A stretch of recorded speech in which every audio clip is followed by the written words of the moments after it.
Committee Room 29, Sound.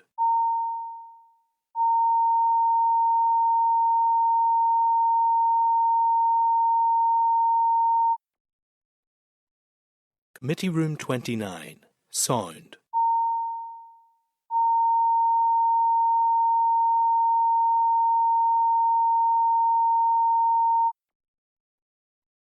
Committee Room 29, Sound.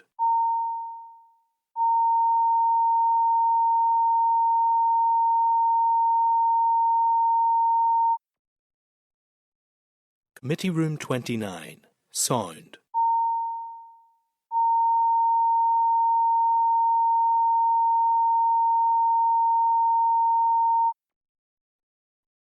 Committee Room 29, Sound.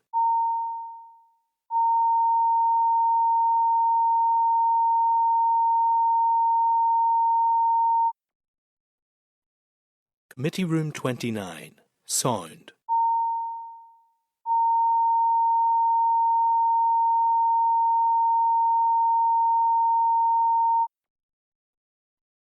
Committee Room 29, Sound.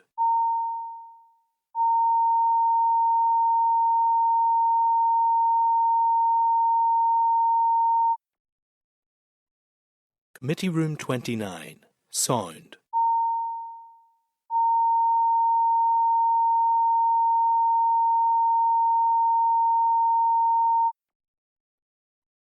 Committee Room 29, Sound.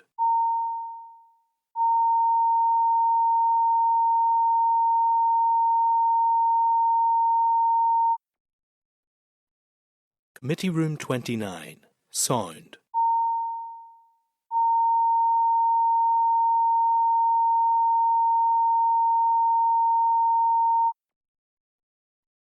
Committee Room 29, Sound.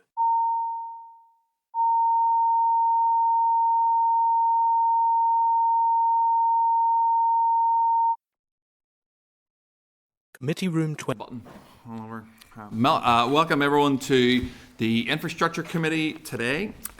Just to let people know that if they're in the public gallery, just to keep their phones on mute if you can, and also you cannot take any pictures or video of this proceeding.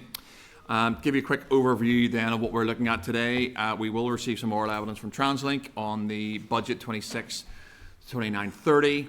We'll consider 4 SLs. We will have a look at the implementation of the Reservoirs Act. We will also then carry out some deliberations on the SUDS bill, and that will be in closed session more or less at the end. And if members are content, we will proceed through the agenda. First up is apologies, and I've just been told by the clerk we have a full house today, so that is wonderful. I want to welcome Sinead to the Infrastructure Committee. Although in welcoming her, there's also a tinge of sadness because that means Cahill's off the committee. Cahill has been on this committee since 1983 and is a long-serving. That's not true. Although thankfully it's not in Hansard either. But Cahill has been around here for a long time on this committee and has a wealth of knowledge that's very ably demonstrated at times, even in my short service on this committee. I have found his input really invaluable. And I very much appreciated his warmth to me as I joined as chair, and the engagement that he has had with me and other committee members. A really proactive and very very helpful member of this committee, and I say that as somebody who's joined it very recently. I also note he's not feeling well, and so if committee are happy enough, I'd like to send Cahill a card down, which Michael will sort out, and we will get signed and get it down to him, if that's okay with other committee members. Absolutely.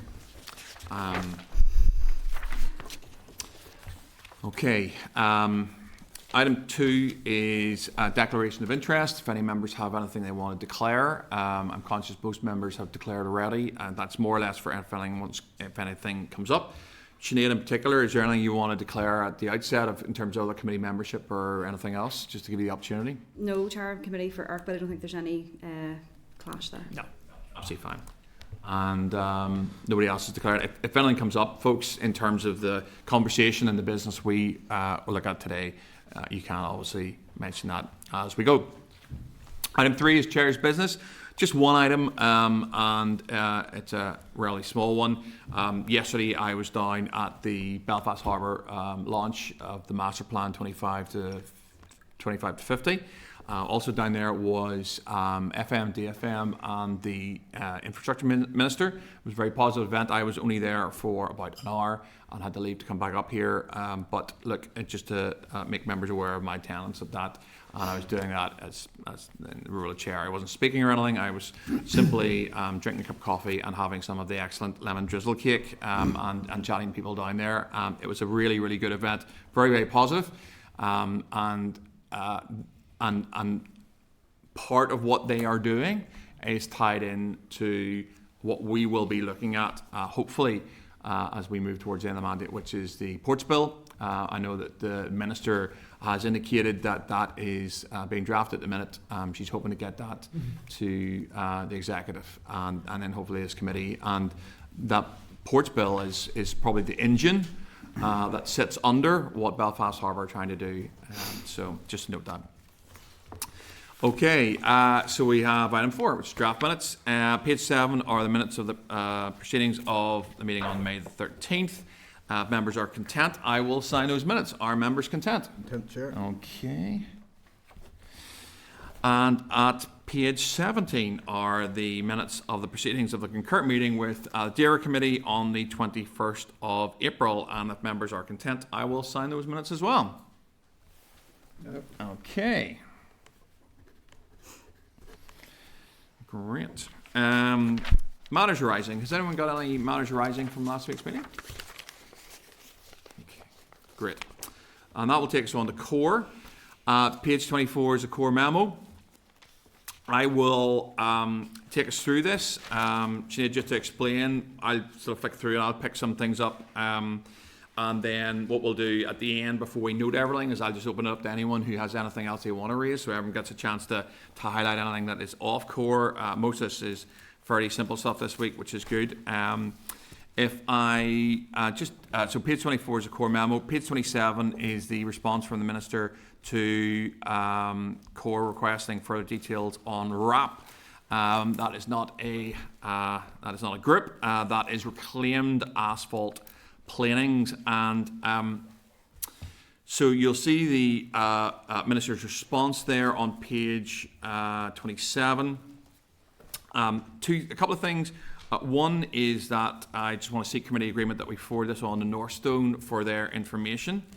And the second thing, if committee are agreed, then we write to the department to ask if a policy on RAP is being considered, and you will note that the Minister, in her reply to me on this sort of second paragraph, says my department does not have a standalone policy document prescribing minimum or mandatory percentages on the use of RAP. So essentially RAP is quite an environmentally friendly thing. It's when you dig up a road, you save it all, you take it to a processing plant, and they manage to make it into something that can be put back on our roads, so we don't actually have to make any more stuff.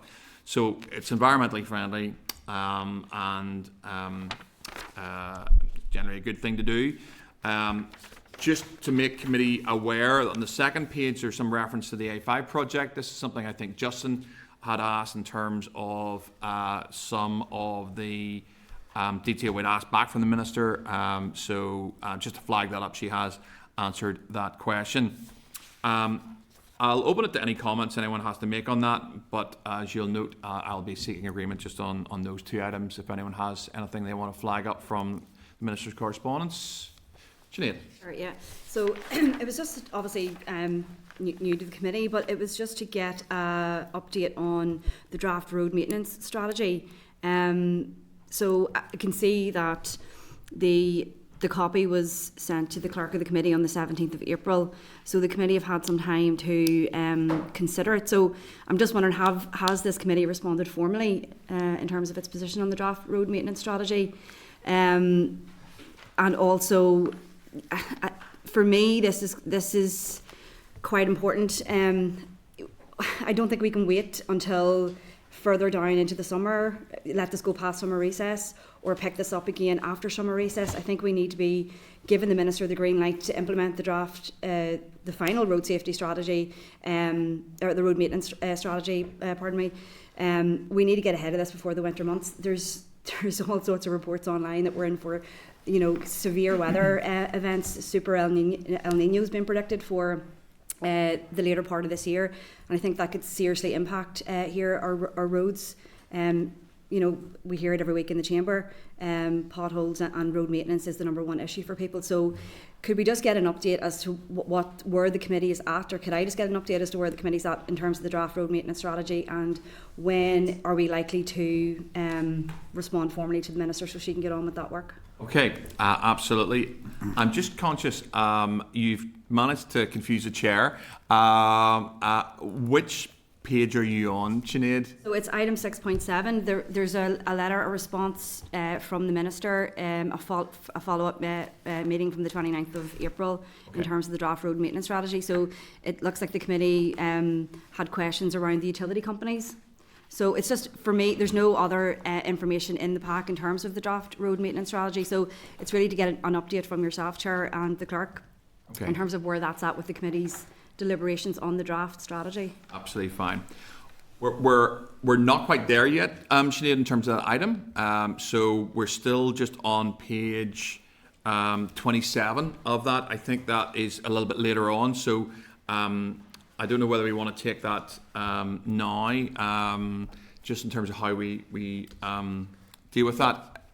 I think possibly if we pause that for a second and we just take them in some order. So we stay on page 27, just on the wrap stuff, and then I'll bring in a little bit later. I thought you opened up the whole of correspondence. No. We'll dispose of them just as we go, and then we'll cycle around at the end. So I appreciate your first committee. Justin, you want to come in on the wrap stuff?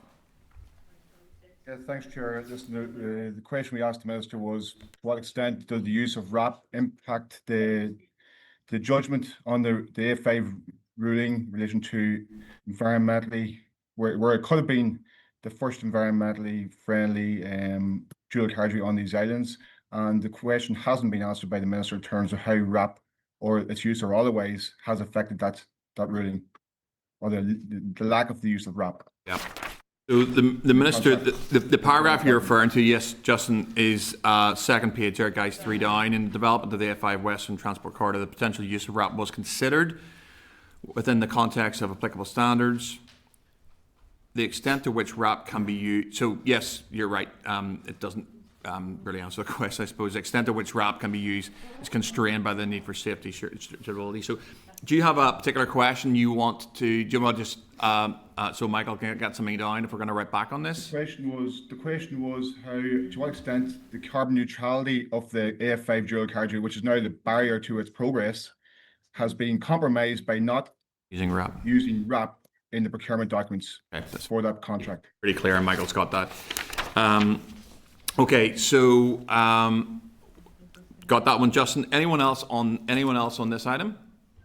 Mike, yep. John? Just a question. I know I'd raised this previously as well, and Justin's touched on the A5, so I'm happy for that to proceed. It's more, it does say here that in Northern Ireland, RAP is generally not permitted in surface coarse materials due to durability and skid resistance considerations. But as I made the point before, and I'm not an expert in RAP by any stretch, but I would imagine that some people in the department are. In that case, why is it permitted in the rest of the United Kingdom? Why is it used on new road schemes in the rest of the United Kingdom? And why is it used in the Republic of Ireland on new road schemes? We have a situation here where it's banned seemingly or not used for these reasons, but you cross the border 1 mile down the road and you're instantly on a road that has up to 50% RAP. So is the RAP better down there or the conditions different? I'm not entirely sure.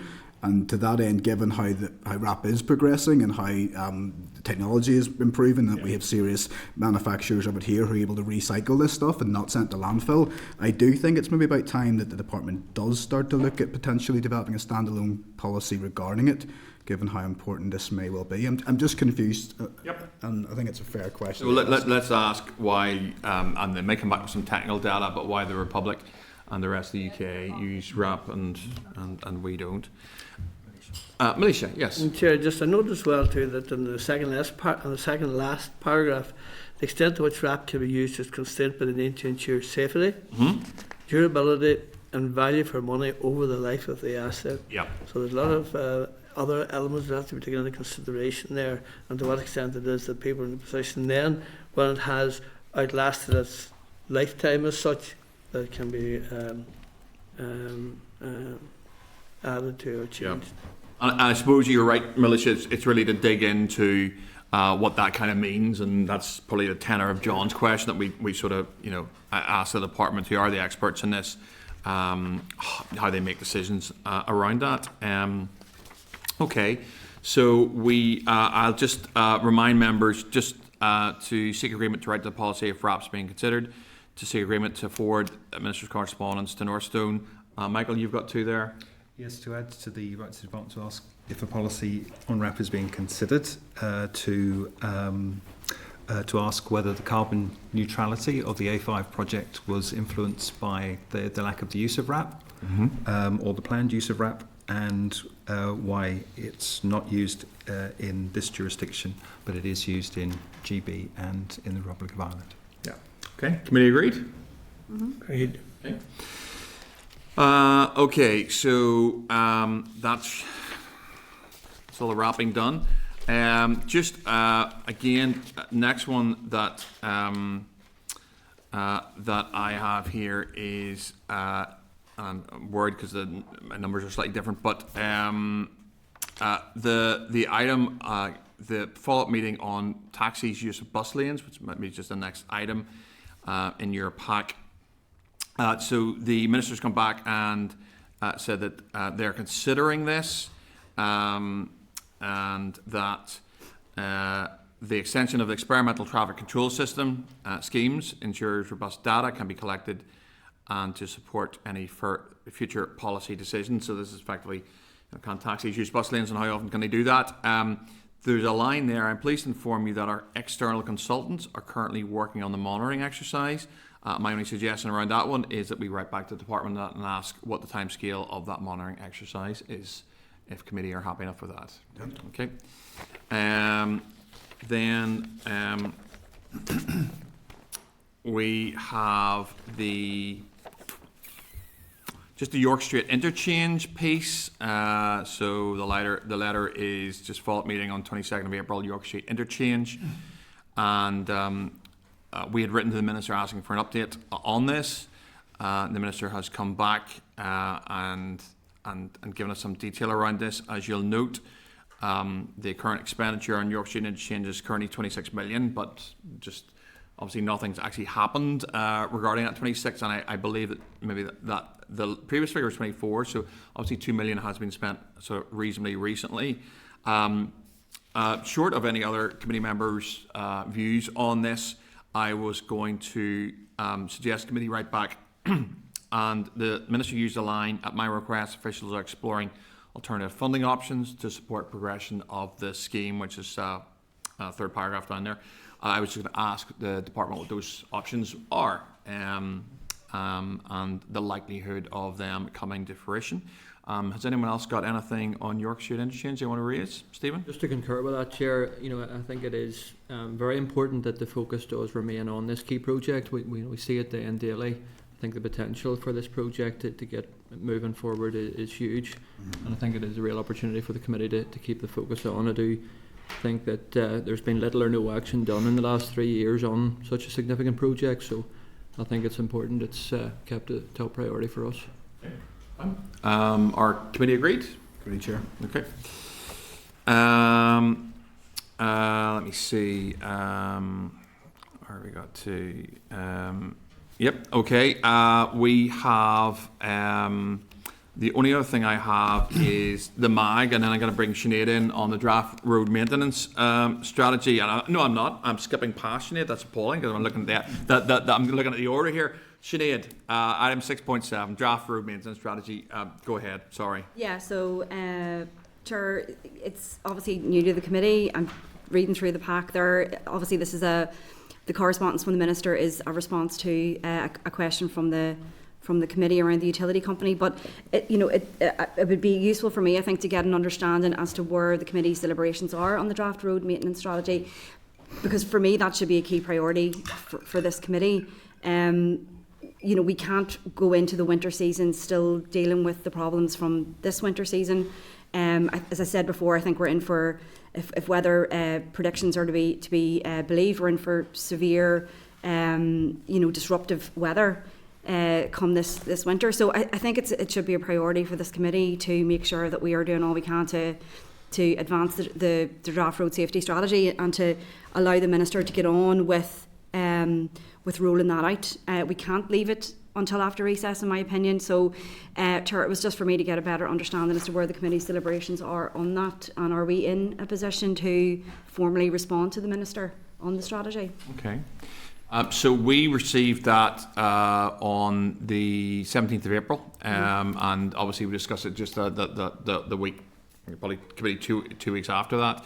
I'm going to let committee members come in on this for views. Stephen, you'd indicated. Thank you, Chair. Yeah, no, I think that was one of the points I had raised in relation to this letter. I think it's welcome that there's some acknowledgement of the role of utilities from the Minister in this correspondence, when in the draft strategy it was ignored, the role of utilities and road openings and the poor state that utility companies often leave our roads in. So hopefully, the feedback will be taken on board, as is lightly mentioned, I think, on this letter. But it's certainly not this committee that is standing in the way of fixing our roads. We've seen the absolute failure from the Infrastructure Minister last winter, and now is an opportunity with the better weather and so on to really get a grip and get on top of our roads crisis. So that's certainly what we should be focused on. I'm going to ask Michael, who's been furiously flicking through papers here, just to comment on that and where we are on that particular item. Just the members that the committee did consider the road maintenance strategy, and that was the only key issue I think that was raised with the Minister around the strategy. So if members were content with the rest of the strategy as it was, then if members would like to write back to the Minister to that effect. But the main thing that was raised was around the place of utility companies. Yeah. Can I make that a proposal then, that we press on with that? Sure. I mean, utilities is a massive issue, and this has been raised in the chamber in terms of them the lack of coordination around some of this stuff. And as constituency MLAs, we know this. In the past, I have noticed it in my constituency and others, where a footpath is repaired, and then a year later somebody goes in and digs a massive big trench down it to put something in, and you sort of go, and constituents come to us and go, what is going on? So there is a question still in my mind regarding the coordination between utility companies and DFI, and then the programming of this sort of stuff. Some of it's unavoidable, I get that, but it's just whether better coordination could happen regarding that issue. And the second one then is just, I think, and I'd like the committee to keep focus on this, is just the level of competence of the repairs, particularly of utility companies, when they go in and do it. Sinead's made a proposal regarding us writing back and saying that we are content with the draft road maintenance strategy. Are members content? Yep. Okay. We'll do that then. So the last thing, not nearly last thing for me, but not quite, is we have the correspondence from the Motorcycle Action Group, which was sent to me as chair. I am going to ask for committee agreement to forward to the department for comment, and to also request the evidence base to exclude motorcycles from the payments. And I'm going to highlight one piece of the core that was sent in to us. It's second page and third paragraph. The gentleman who wrote in on behalf of MAG said the following. She did encourage, referencing the minister did encourage us to consult with the DFI Parking Policy Unit, which is responsible for formulating the legislation. They admitted to never having considered motorcyclists in any way and having no evidence that motorcycle parking on footpaths is a known problem for pedestrians. So I'm sure the minister will comment on, hopefully, on the totality of what was raised in terms of MAG, but that was one that I picked up, which certainly got my ears pricked, and we'll hear back from the department regarding that. Harry, you want to come in on this one? Yes, please. Thank you, Chair. And I mean, I know it's the motorcyclists that have written into us, but I do know there are concerns. I mean, we could take you outside here, take you to any street, and there's vehicles maybe parked on both sides of the road, maybe two wheels on the footpath. And while we have serious concerns for people with prams or whatever can't get past, we also need to take into account if the two vehicles were parked on a road on footpath, with their footpath, is there enough space for a normal vehicle then to get up through the middle, so it's down to adequate parking for vehicles? Yeah. There's a lot of other factors and on it, Chair, as well. Absolutely. No, that's right, Harry. Absolutely. Okay. Alicia. Just on exactly the same point, I'd like to agree entirely with Harry here, and more about reflecting outside of my own office that very often there's a person who parks his motorbike on the footpath, and when other cars are parked right along that footpath, if a mother comes along or someone that has a disability, that they have to go way back to where they first joined the footpath in order to get out onto the main road to get past this motorbike. So I do think that it's important to take that into consideration as well too. And I was surprised when I seen that comment that no one had an issue about people parking motorbikes on the footpath. Well, absolutely. Let's fire it up to the department. Let's get their advice. Let's let the department comment on the correspondence that we have received, and certainly I'm sure they'll pick up on the comments that I've made, and also the evidence base to exclude motorcycles on payments, and we'll see what they come back with and see where the item lies. So, Agreement for that. yeah, I was just about to go. Our committee agreed. Yep. Okay. Great. Page 87 is correspondence from Endeavour requesting, and I hope I got the pronunciation of that right, requesting a briefing on the ARC21 residual waste treatment project and Northern Ireland's strategic waste infrastructure. My understanding is that this is actually a matter for DAERA, and so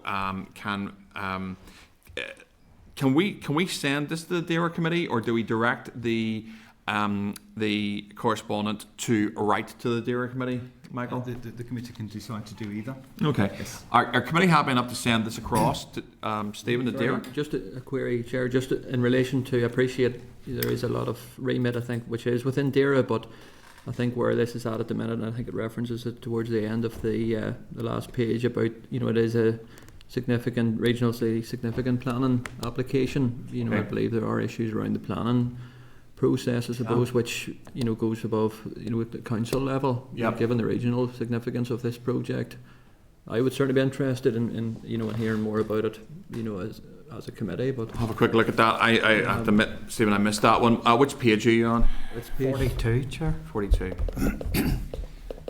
Because DFI gets pulled in on planning remit, but and you might have just highlighted the aspect that they're.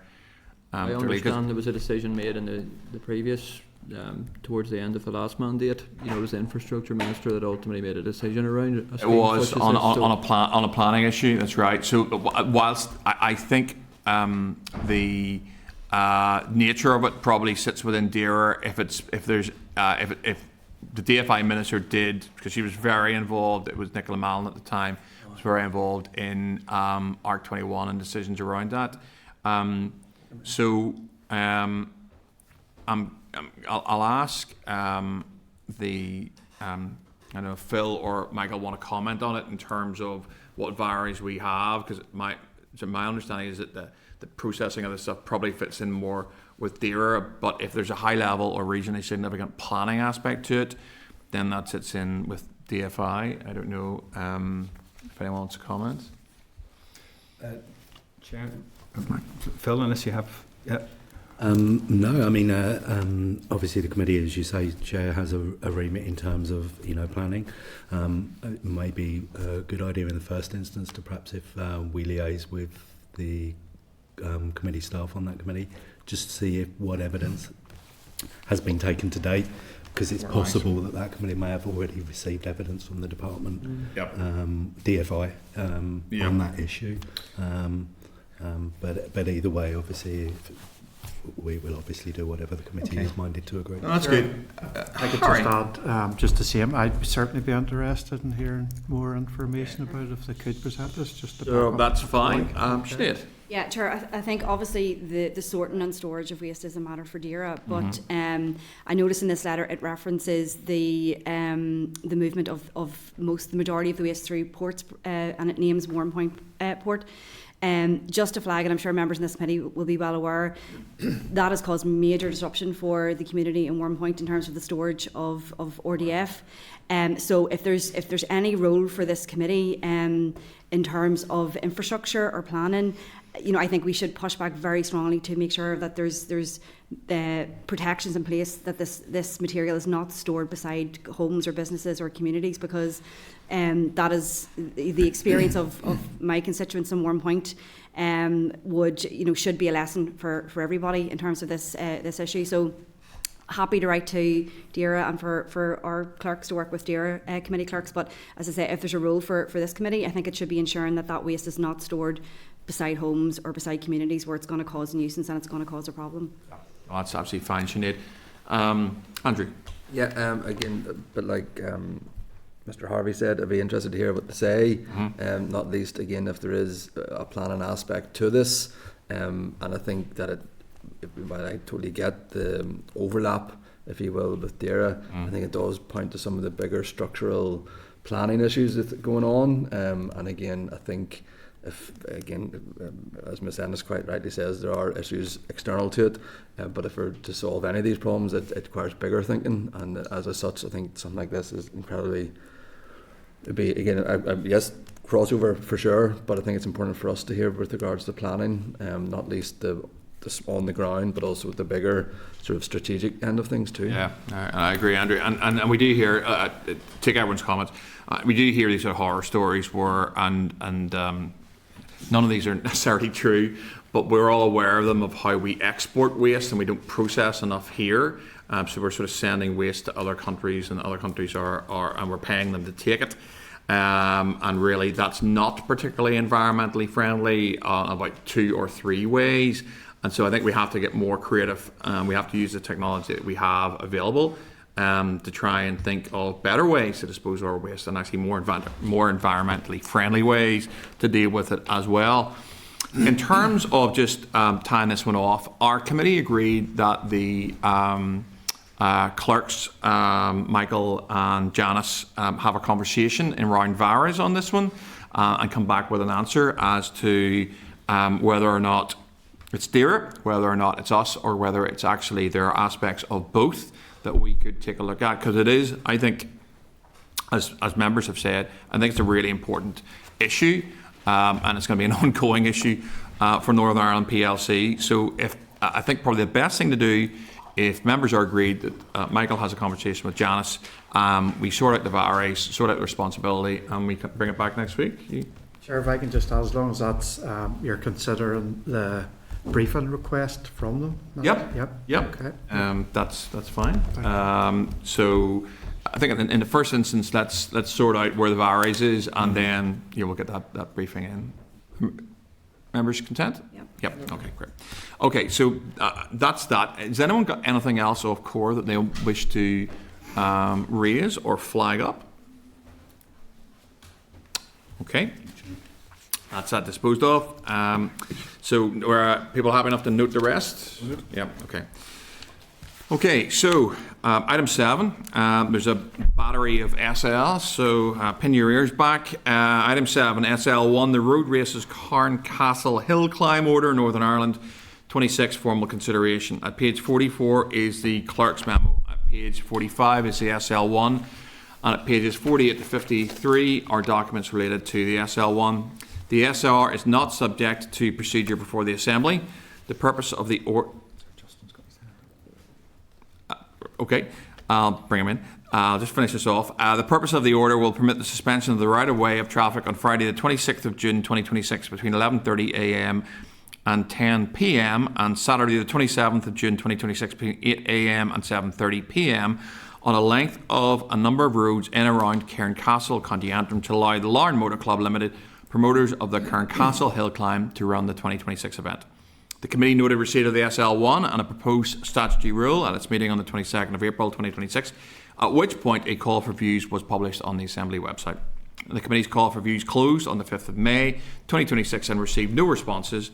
No specific issues have been identified with the SR as drafted. I'm going to pause there for a second. I know, Justin, you've got your hand up. Is it on this item? Yep, okay. Correspondence, Chair, you slipped off past correspondence when my hand was raised. Oh my goodness. Okay. Well, I'll come back to you. Let me just check. Let's try and dispose of item 7. Are members content with the proposal for the statutory rule? Okay. Sorry. Apologies, Justin. Go ahead. Back to core. I'll let you back in. Accepted, Chair. Apology accepted. Okay. Item 1 in the correspondence in relation to the statutory consultees on planning.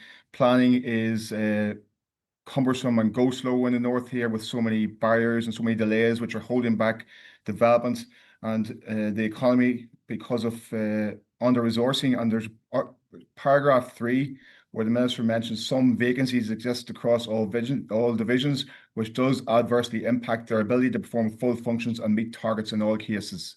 That's very damning information from the Minister. Could be right back to the Minister seeking detail and clarity on the number of vacancies and how that's impeding performance in that department for planning, okay? The last 3 paragraphs, there are multiple issues in relation to gaps in skills, gaps in other statutory consultees within the department and ALBs. And really it's red flag, red flag, red flag. We're talking about our economy being stymied in terms of planning progress. People pulling their hair out because they can't progress, and we have vacancies across the board, and I'm not seeing enough information here to demonstrate that we're actively addressing the issue. I'm seeing cherry picking of information which shows the good sides but doesn't necessarily show the bad sides. So the last line of the last paragraph, the 98% for quarter 2 2025-26, give me other information apart from that cherry picked detail. So give me a broad picture of what the actual situation is. Stop cherry picking, stop trying to hoodwink us. Michael, do you think you can summarise the requirements that Justin has there? From what I heard, it's right back to the Minister to ask the number of vacancies and the extent to which they're impeding the process of planning decisions, and more detail on other planning decisions pending. Justin? Sure, one more. I'll finish on a positive note you'll be pleased to hear, and that is... I'm always pleased when you finish on a positive note, Justin. The reopening of the Maydown Bridge. People around Tullysarin and Blackwatertown will be thrilled. Their journey times will be back to normal. No longer will they have to spend 25 minutes in the car for what should be a 5-minute journey for the last 8 months when that bridge was being reconstructed. So, brilliant news. Well done to the Minister, well done to the department. Job done. Bridge opening at the end of the May. It'll be an Instagram clip by the end of the morning. So just on the planning thing, Justin, Michael's got that summarised. I'm conscious that I did close off correspondence, but I'm also conscious it's a lot harder when you're down the line to get your hand up and coordinate. I just want to open it back up to committee. Our committee agreed to write to the department along the lines that Justin has suggested in order to get some core back regarding planning statutory consultees. Our committee agreed? Sure. Okay, great. Okay, Justin? 100%. Okay, item 8, SL1, the school's part-time 20 miles per hour speed limit amendment number 3, Order Northern Ireland 2026 consultation. At page 56 is the clerk's memo. At page 58 is the SL1, and at pages 61 to 73 are documents that relate to the SL1. The SR is not subject to procedure before the Assembly. The SR will apply a 20 miles per hour speed limit to length of road, Tildarg Road, Ballyclare, adjacent to Tildarg Primary School, Cullybacky Road and Upper Princess Street, Ballymena, adjacent to St Comgall's Primary School, Valley Road, Ballymena, adjacent to Carnax Primary School, Hazelbank Road and Kilnacoppa Road, Brockshane. Apologies to people who live near these areas, because I am absolutely, we're going to have to get phonetics on these, Michael, from here on in, because I'm going to get hate mail from some of these folk. Brockshane, adjacent to Hazelbank Primary School. Fay Road and White Park Road, Bushmills, adjacent to Dunseverick Primary School. Glenanne Road, Cushendall, adjacent to Glenanne Primary School. Bullerin Road and Mayboy Road, Garver, adjacent to St Columba's Primary School. Vale Road, Greysteel, adjacent to Fawnville Primary School. Georgetown Road and Monkstown Road, Newton Abbey, adjacent to Abbey Community College. Oakfield Park Close, Oakfield Park Drive, Newton Abbey, adjacent to Jordanstown School. Ballymena Road, Portlanone, adjacent to St Mary's Primary School, and Staffordstown Road, Randallstown, adjacent to Cregan Primary School. The effect of the order is that the current speed limit applicable on these lengths of road shall be reduced to 20 miles per hour when a 20 miles per hour speed limit is indicated by means of a variable message traffic sign, the operation and timings of which will coincide with the opening and closing school times. The committee noted the receipt of the SL1 and the proposed SR at its meeting on the 22nd of April 2026, at which point a call for views was published on the Assembly website. The committee's call for views closed on the 5th of May and received no responses. No specific issues have been identified with the SR as drafted. Are members content with the proposal for the statutory rule? Chair, if I could just have a comment. You can. On the matter, I've noticed a small problem in these 20 miles per hour, and that says, and I would like to know who has control over turning on the flashing lights and turning them off, because there have been situations I have noticed where it says 20 miles per hour when lights are flashing, but sometimes they're not turned off and they can be flashing at like 8 o'clock at night. So do you understand? I do understand. So just on that, look, you're content, Harry, with the SR drafted. Totally, it's just a let's pick that up, Michael, and just ask that question. I think it's a very relevant one. I suspect it's a school, but we'll see what the department comes back with. Item 9 is SL1, the waiting restrictions, Bedford Street, Belfast, Order, Northern Ireland 2026. At page 79 is the clerk's memo, at page 80 is the SL1, and at pages 83 to 87 are documents that relate to the SL1. The SR is not subject to procedure before the Assembly. The SR will make permanent the waiting restriction measures initially introduced as an experimental traffic control scheme. In March 2026, on lengths of Bedford Street, Belfast, vehicles are accepted from the prohibition in certain circumstances. This measure was implemented to address pavement parking on these lengths of Bedford Street. Since the introduction of this scheme, it has been established that the objective of making this area of Bedford Street safer and more pedestrian friendly has been met. The committee noted receipt of the SL1 and the proposed SR at its meeting on the 22nd of April 2026, at which point a call for views was published on the Assembly website. The committee's call for views closed on the 5th of May 2026 and received no responses. No specific issues have been identified with the SR as drafted. Are members content with the proposal for the SR?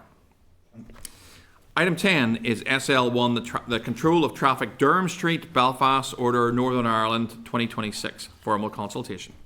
At page 89 is the clerk's memo. At page 90 is the SL1, and at pages 93 to 97 are documents that relate to the SL1. The SR will not be subject to procedure before the Assembly. The SR will A. provide a two-way cycle lane on a length of College Square North and Durham Street, Belfast. B. provide a shared footway cycle track on a length of College Square North and lengths of Albert Street and Durham Street, Belfast. C. prohibit vehicles waiting at any time, loading and unloading not permitted, on lengths of College Square North and Durham Street, Belfast. And D. revoke certain existing provisions for cycle lanes and cycle tracks and no waiting at any times prohibitions on College Square North and Durham Street, Belfast.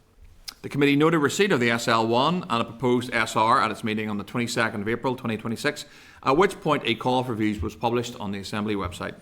The committee's call for views closed on the 5th of May and received no responses. No specific issues have been identified with the SR as drafted. Are members content to proceed with the SR? Item 11.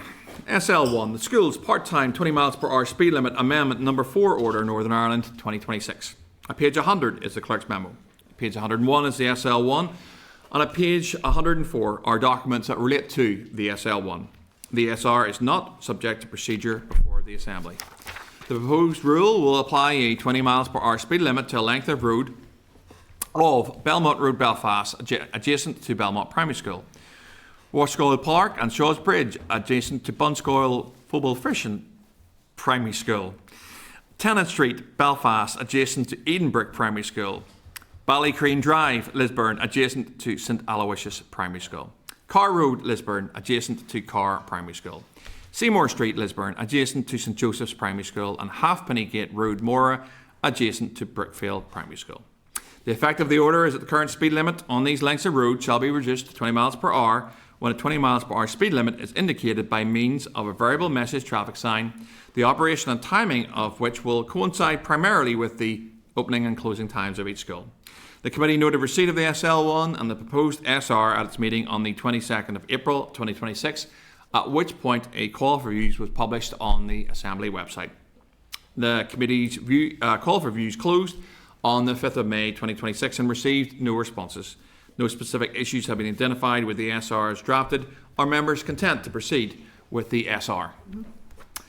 Item 12, SL1, the Weighting Restrictions Cumber Amendment Number 2 Order, Northern Ireland 2026. At page 116 is the clerk's memo. At page 117 is the SL1. And at pages 120 to 123 are documents that relate to the SL1.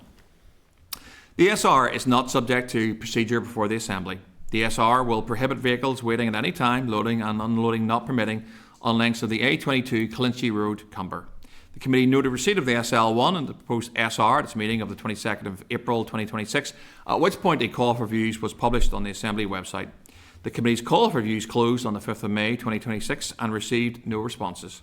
No specific issues have been identified with the SR as drafted. Are members content with the proposal for the statutory rule? Okay. So, the next 4 proposed statutory rules relate to the regulations required to implement the graduated driver licence legislation, previously announced by the Minister in January. I want to take members to page 125, which relates to the whole GDL package.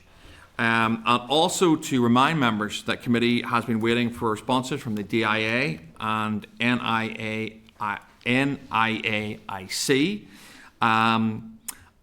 that they are content the industry will be ready for these changes when they come into effect on the 1st of October. I refer committee members to pages 138 and 143, where both responses are included in your pack.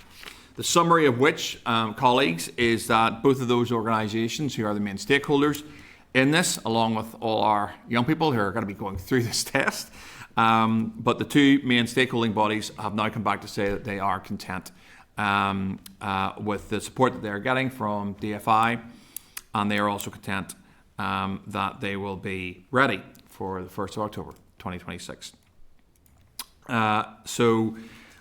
Essentially, members, the next 4 SRs, if we pass them, will effectively put the scheme into operation. And I know that the Minister wrote to us last week regarding this, and Militia flagged this up last week as well. I'll pause there for a second, just if anyone has any comments on these 4 SLs. I just comment on the fact that we did receive a response in the meantime, and that we should move now with haste to address this. Okay, no comments. I will read them out in that case, and we will I'll then ask for committee, are they content with these SRs? Item 13 is SL1, the Road Traffic Amendment 2026 Act, Commencement Number 4 Order, Northern Ireland 2026. At page 125 is the clerk's memo. At page 129 is the SL1. And at pages 134 to 143 are documents that relate to that SL1. The statutory rule is not subject to procedure before the Assembly. The SR will commence the necessary provisions within the Road Traffic Amendment Act, Northern Ireland 2026, to introduce the graduated driver's licence scheme in Northern Ireland. The committee noted receipt of the SL1 and the proposed SR at its meeting on the 25th of February 2026, at which point a call for views was published on the Assembly website. The committee's call for views closed on the 10th of March 2026 and received one response. The committee sought further evidence on the GDL proposals from the Department, the DIA, NIAIC, ABI and the Youth Assembly. Following assurances from the DIA and the NIAIC that the sector is confident that an operational date of the 1st of October 26 was possible, the committee may wish to consider whether it is now content with this proposal. Are members content with the proposal for this statutory rule? Content. Okay. Item 14, SL1, the Motorways Traffic Amendment Regulations Northern Ireland 2026. At page 145 is the SL1. At pages 153 to 157 are documents that relate to the SL1. The statutory rule is subject to the negative resolution procedure before the Assembly. The Motorways Traffic Amendment Regulations NI 2026 will amend the Motorways Traffic Regulations Northern Ireland 2008, the 2008 regulations, to permit learner drivers and learner motorcyclists to have motorway lessons when accompanied by an improved driving instructor or an improved motorcycle instructor. It updates the definition section to align with current licensing legislation and replaces the prohibition on learners using motorways with a more structured, supervised access regime. The order also introduces a provision that delays motorway eligibility for certain existing provisional licence holders until the 1st of April 2027.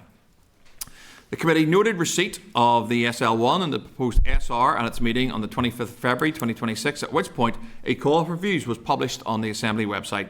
The committee's call for views closed on the 10th of March 2026 and received one response. The committee sought further evidence on the GDL proposals from the Department, DIA, NIAIC, ABI and the Youth Assembly. Following assurances from DIA and NIAIC that the sector is confident that an operational date of the 1st of October 26 is possible, the committee may wish to consider whether it is content with the proposal. Are members content with the proposal for the statutory rule? Content. Item 15, SL1, the Motor Vehicles Specified Restrictions Amendment Regulations Northern Ireland 2026. At page 126 is the SL1. At pages 170 to 175 are documents that relate to the SL1. The SR is subject to the draft affirmative procedure before the Assembly. The statutory rule will amend the Motor Vehicles Specified Restrictions Regulations Northern Ireland 1998, the principal regulations, in order to facilitate the introduction of GDL and to introduce changes resulting from a review of the practical driving test. The committee noted receipt of the SL1 and the proposed SR at its meeting of the 25th of February 2026, at which point a call for views was published on the Assembly website. The committee's call for views closed on the 10th of March 2026 and received one response. The committee sought further evidence from on the GDL proposals from the Department, DIA, NIAIC, ABI and the Youth Assembly. Following assurances from the DIA and NIAIC that the sector is confident that the operational date of the 1st of October 2026 is possible, the committee may wish to consider whether it is now content with the proposal. Are members content with the proposal for the statutory rule? Okay. Item 16, SL1, Motor Vehicles, Driving Licences, Amendment Regulations, Northern Ireland 2026. At page 181 is the SL1. At pages 189 to 198 are documents that relate to the SL1. The proposed statutory rule is subject to negative resolution procedure before the Assembly. The SR will amend the Motor Vehicles Driver's Licence Regulations Northern Ireland 1996 in order to facilitate the introduction of GDL and to introduce changes resulting from a review of the practical driving test. The committee noted receipt of the SL1 and the proposed SR at its meeting of the 25th of February 2026, at which point a call for views was published on the Assembly website. The committee's call for views closed on the 10th of March 2026 and received one response. The committee sought further evidence on GDL proposals from the Department, DIA, NIAIC, ABI and the Youth Assembly. Following assurances from the DIA, NIAIC and the sector that it is confident that an operational date of the 1st of October 2026 is possible, the committee may now wish to consider whether it is content with the proposal. Are members content with the proposal for the statutory rule? Content. The next two proposals are titled the same as the last proposal. They will be renamed Amendment Number 1, Number 2, Number 3 once they are laid in the Business Office. Item 17, SL1, the Motor Vehicles Driver Licences Amendment Regulations Northern Ireland 2026. At page 204 is the Clerk's memo. At page 205 is the SL1, and at pages 208 to 210 are documents that relate to that SL1. The statutory rule is subject to negative procedure before the Assembly. The Motor Vehicles Driver Licences Regulations Northern Ireland 1996 prescribe certain disabilities which may affect a person's ability to drive a motor vehicle safely. In particular, Regulation 51 of the 1996 regulations prescribes diabetes treated with insulin as a disability for which a licence may be granted provided the holder of or applicant for a Group 2 licence adheres to several specified conditions. One of these conditions is that the holder of a Group 2 licence must monitor their blood glucose levels at least twice daily and at times relevant to driving with a blood glucose meter with a memory function. The statutory rule will remove the reference to blood glucose monitoring, which restricts Group 2 drivers to the traditional testing method, which is a capillary blood glucose finger prick test, and does not allow for the technological advances which measure the glucose levels in bodily fluid. I need to seek committee agreement to note the receipt of the SL1 and the proposed SR, which will be published as part of a call for views, to indicate that the SL1 will be considered at its meeting, this meeting on the 10th of June 2026, and to indicate that committee is currently content that a briefing from officials is not required at this stage. Is committee content? Yep. Item 18, SL1, the Motor Vehicles Driver Licences Amendment Regulations Northern Ireland 2026, initial consideration. At page 214 is the Clerk's memo. At page 215 is the SL1, and at pages 221 to 227 are documents that relate to that SL1. The statutory rule is subject to negative procedure before the Assembly. The SR will amend the Motor Vehicle Driver Licences Regulations Northern Ireland 1996, SR 1996 bar 542, the principal regulations, in order to allow Category B licence holders to drive zero-emission vehicles with a MAM over the standard entitlement of 3,500 kilograms. The Department wrote to the Committee on the 6th of March 2026 notifying members of the intention to launch a public consultation on the proposed changes to the regulations designed to support the uptake of ZEVGS in Northern Ireland. The Department subsequently carried out a targeted 4-week consultation exercise on the proposed changes between the 10th of March 2026 and the 6th of April 2026, with a synopsis of responses published on the 15th of May 2026. Before I seek committee agreement, I have Harry as indicated. So, Harry, would you like to come in on this one? Thank you very much, Chair. No, it's just to say a welcome lifting the weight limit from 3,500 to 4,250. I mean, at 3,500, it was, and moving up to 4,250, it was going to move licence holders into C and C1 class, which means that nearly impossible for everybody to drive the electric vans. So it is a good move, and I'm sure we'll appreciate that. Thank you, Chair. Okay, thank you, Harry. I need to seek committee agreement to note receipt of the SL1 and the proposed statutory rule, which will be published as part of call for views. To agree that the SL1 will be considered at our meeting on the 10th of June 2026 and indicate that the committee are currently content that a briefing from officials is not required at this stage. Are committee content? Okay.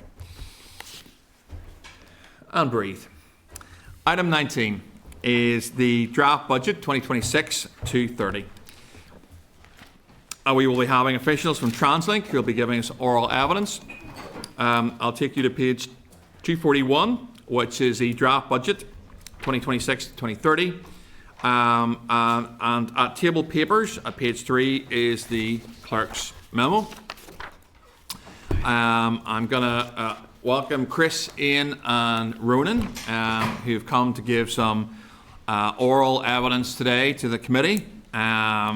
It's good to see you, gentlemen.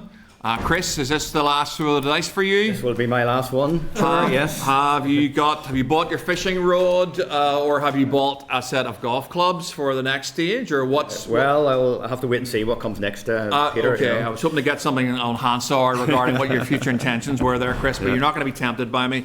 It's great to see you, gentlemen, here. Thank you for attending. As you'll know, at committee, you'll be invited to make an opening statement, and Chris, I'll hand over to you shortly, and then members will ask questions. But anyway, floor is yours, Chris. Thank you, Chair. We have submitted a short paper, which I'll take as read. So I'm just going to make a few brief points and then hand it back for questions. I think for context, I just wanted to set the context a little bit. The paper we submitted today and what we're going to talk about is about resource funding. Obviously, capital funding is a different debate, which we can do at a separate time, but this is very much about resource funding. I also wanted, I know all the members here will be very familiar with this, but I wanted to set the context around the essential service that public transport provides to people of Northern Ireland.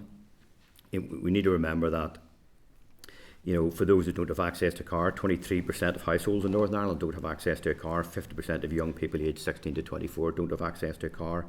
It's also an essential service for people with a disability. It provides vital connections to health, education and jobs.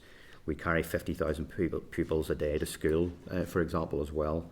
And is a key enabler for regional balance. And of course, that is all said with also the need for modal shift to achieve climate targets as well over and above that. So very much an essential service.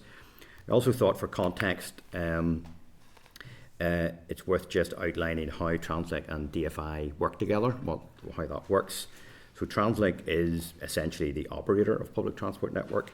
DFI is the transport authority and the owner of the network itself. And the relationship between Translink and DFI is part of a contractual agreement called the Public Service Agreement, which outlines how Translink, it outlines the network that Translink is required to deliver by DFI, but also how Translink should be compensated for the delivery of that network. Unfortunately, this agreement has not been funded by DFI over the last couple of years, and actually subsidy per passenger is well below other regions in the UK and Ireland. So what Translink have been trying to do is we've been trying to maintain the network in any case, and we've been doing this through cost efficiencies. Over the last couple of years, we've delivered over 20 million of cost efficiencies. We also deliver a very expertly delivered fuel hedging project, which looking forward now is going to save the government around £7 million based on current prices. We've also secured funding from other areas, so we've looked to funding from Shared Island, for example. We've worked with colleagues in the hospitality sector to get funding for late night services, for example, as well. But unfortunately, we have had to also utilise our reserves to continue to maintain the network at the current levels. We have made a loss of £23 million in 25-26 financial year, and we made a loss in the previous year as well. And as I said at the previous committee, utilising our reserves to manage these losses is clearly not sustainable. And Translink have highlighted this into previous committees. So I think the stark reality now is that change is required. We cannot continue on the current trajectory. And the only way forward really is for either funding to be allocated as per the Public Service Agreement, which is really for socially necessary services which can't be funded any other way, or for a reduction in the network of those services. And the early indications from the draft budget are that the Public Service Agreement will continue to be underfunded, and that's what gives us most concern. So, given that, Translink as an organisation, as a company, as a public corporation, has a statutory duty to promote the success of the organisation. And therefore we are obliged to start the process of service reductions and the removal of fare discounts which are no longer affordable. These options are going through an equality screening process at the minute, and we will launch an equality impact assessment consultation on this shortly. However, I should stress that these are very targeted service reductions aimed at generating savings but minimising the impact on passengers, and savings which can be achieved in the short term. So we're targeting, between the revenue benefits and the cost savings, we're targeting about £10 million, an additional £10 million of savings. But it is only the start of a process. As I said earlier, Translink is the operator of the public transport network. DFI is the transport authority and the owner of the network. So wider network changes will be required to address the funding shortfall. And in the future shape and size of the network will need further consultation. So look, I realise this is very disappointing and concerning news for many of our passengers, and certainly in my last 6 weeks in Translink, it's not something that I wanted to bring to the committee. And certainly I've, over the last 10 years, have many years of championing the cause for public transport, so it was really with much regret that we have to take these measures, but they are proactive measures to protect Translink from a financially unsustainable position. Thank you, Chair. Thank you, Chris. I'll start off with some sort of general questions, and there's really a long list of colleagues who are being scribbled down on our yellow paper here who want to ask you some questions. Would it be fair to say, Chris, that you're in a position now where you're essentially saying to the department, if you fund us at this level, we can simply deliver this?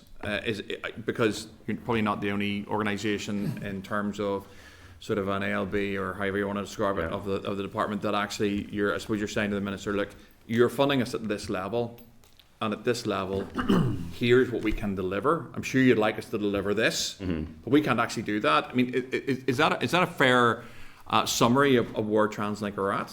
Yeah, absolutely, it is. You know, the network, at the current levels of funding, the network will have to change. We are taking some proactive steps to do some service reductions, I would call, versus overall network change to try and protect the financial sustainability of Translink.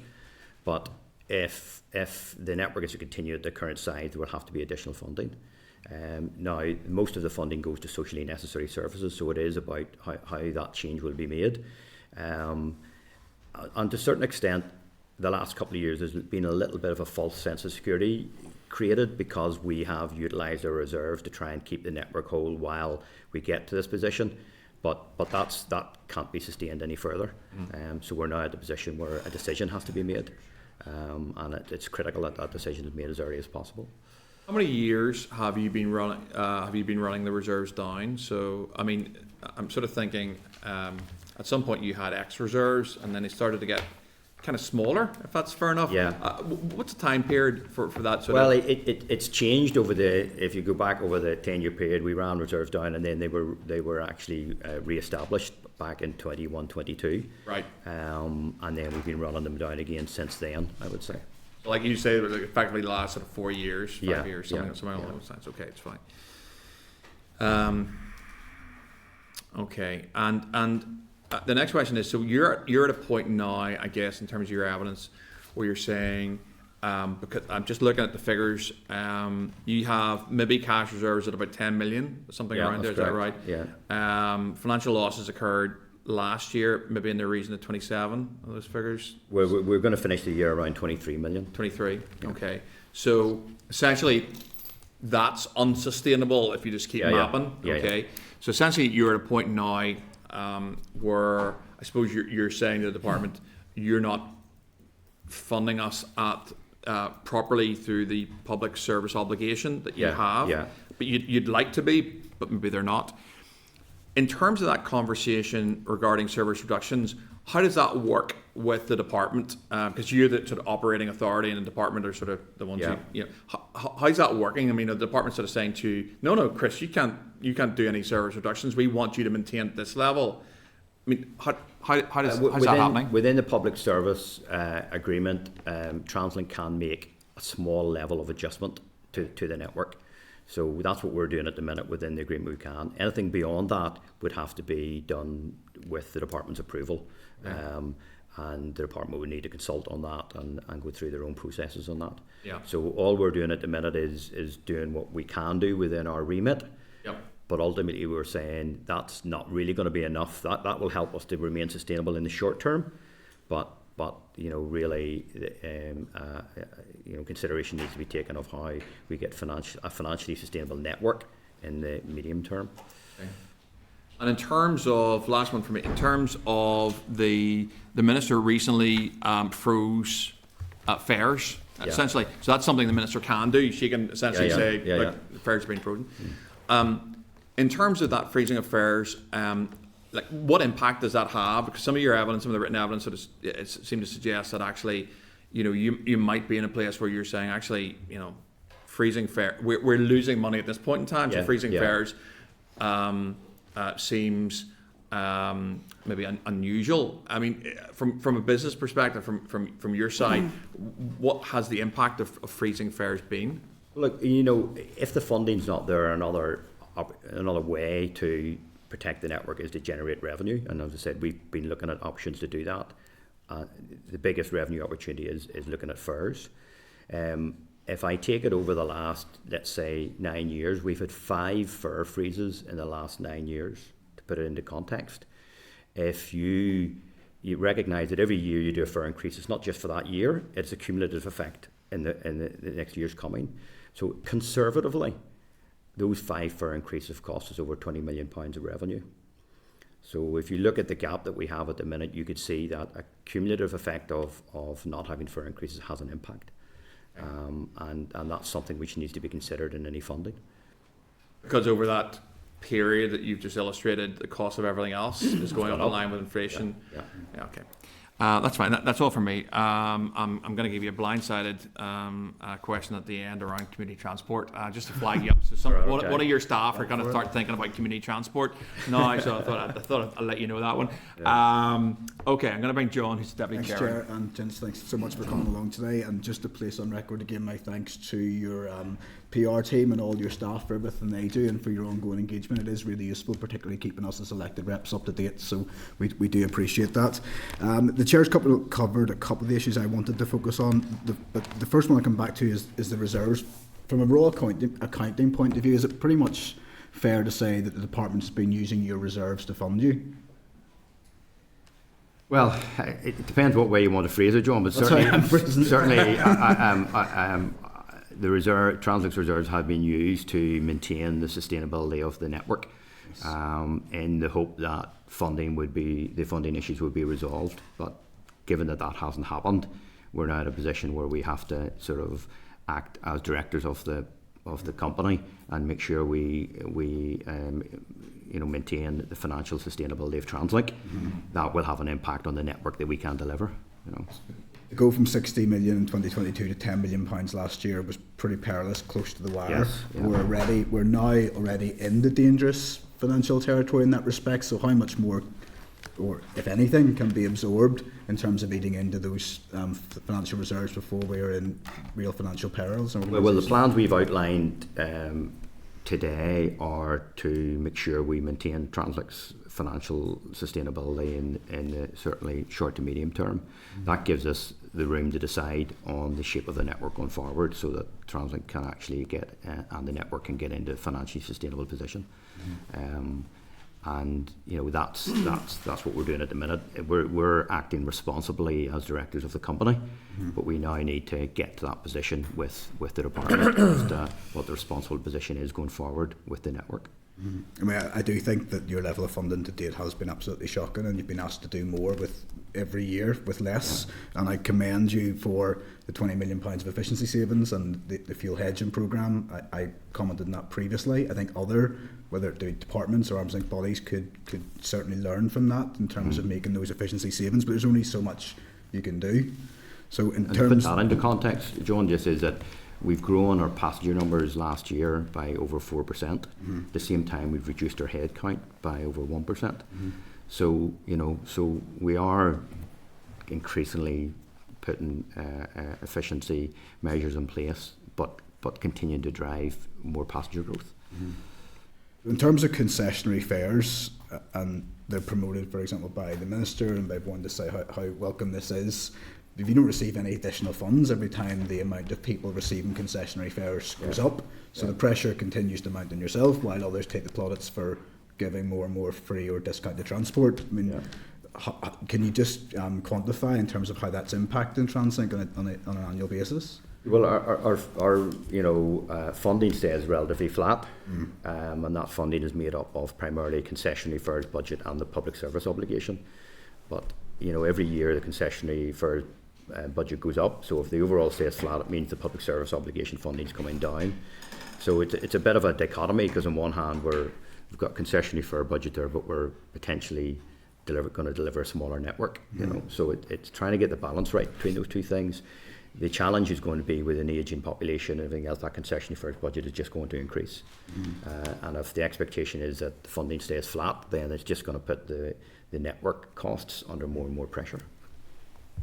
I mean, it is deeply troubling, and if people who are tuned in or in any media aren't picking up on the fact, I think they should be deeply concerned about the trajectory that Translink is on and that provision for public transport. I think it is deeply, deeply worrying. Are you able to just talk us through the potential service losses or impacts on services that we may see from having to make these efficiency savings? You talked about as well the equality screen that's currently going on for the fares and the reduced fares. I mean, how likely or what services are likely to be impacted and what schemes are likely to be impacted? Yeah, so we're not in a position to get into detail at the minute, but certainly we're looking at across Ulster Bus, across Metro and across NIR, opportunities where we could look at reducing services where there's maybe alternatives already in place.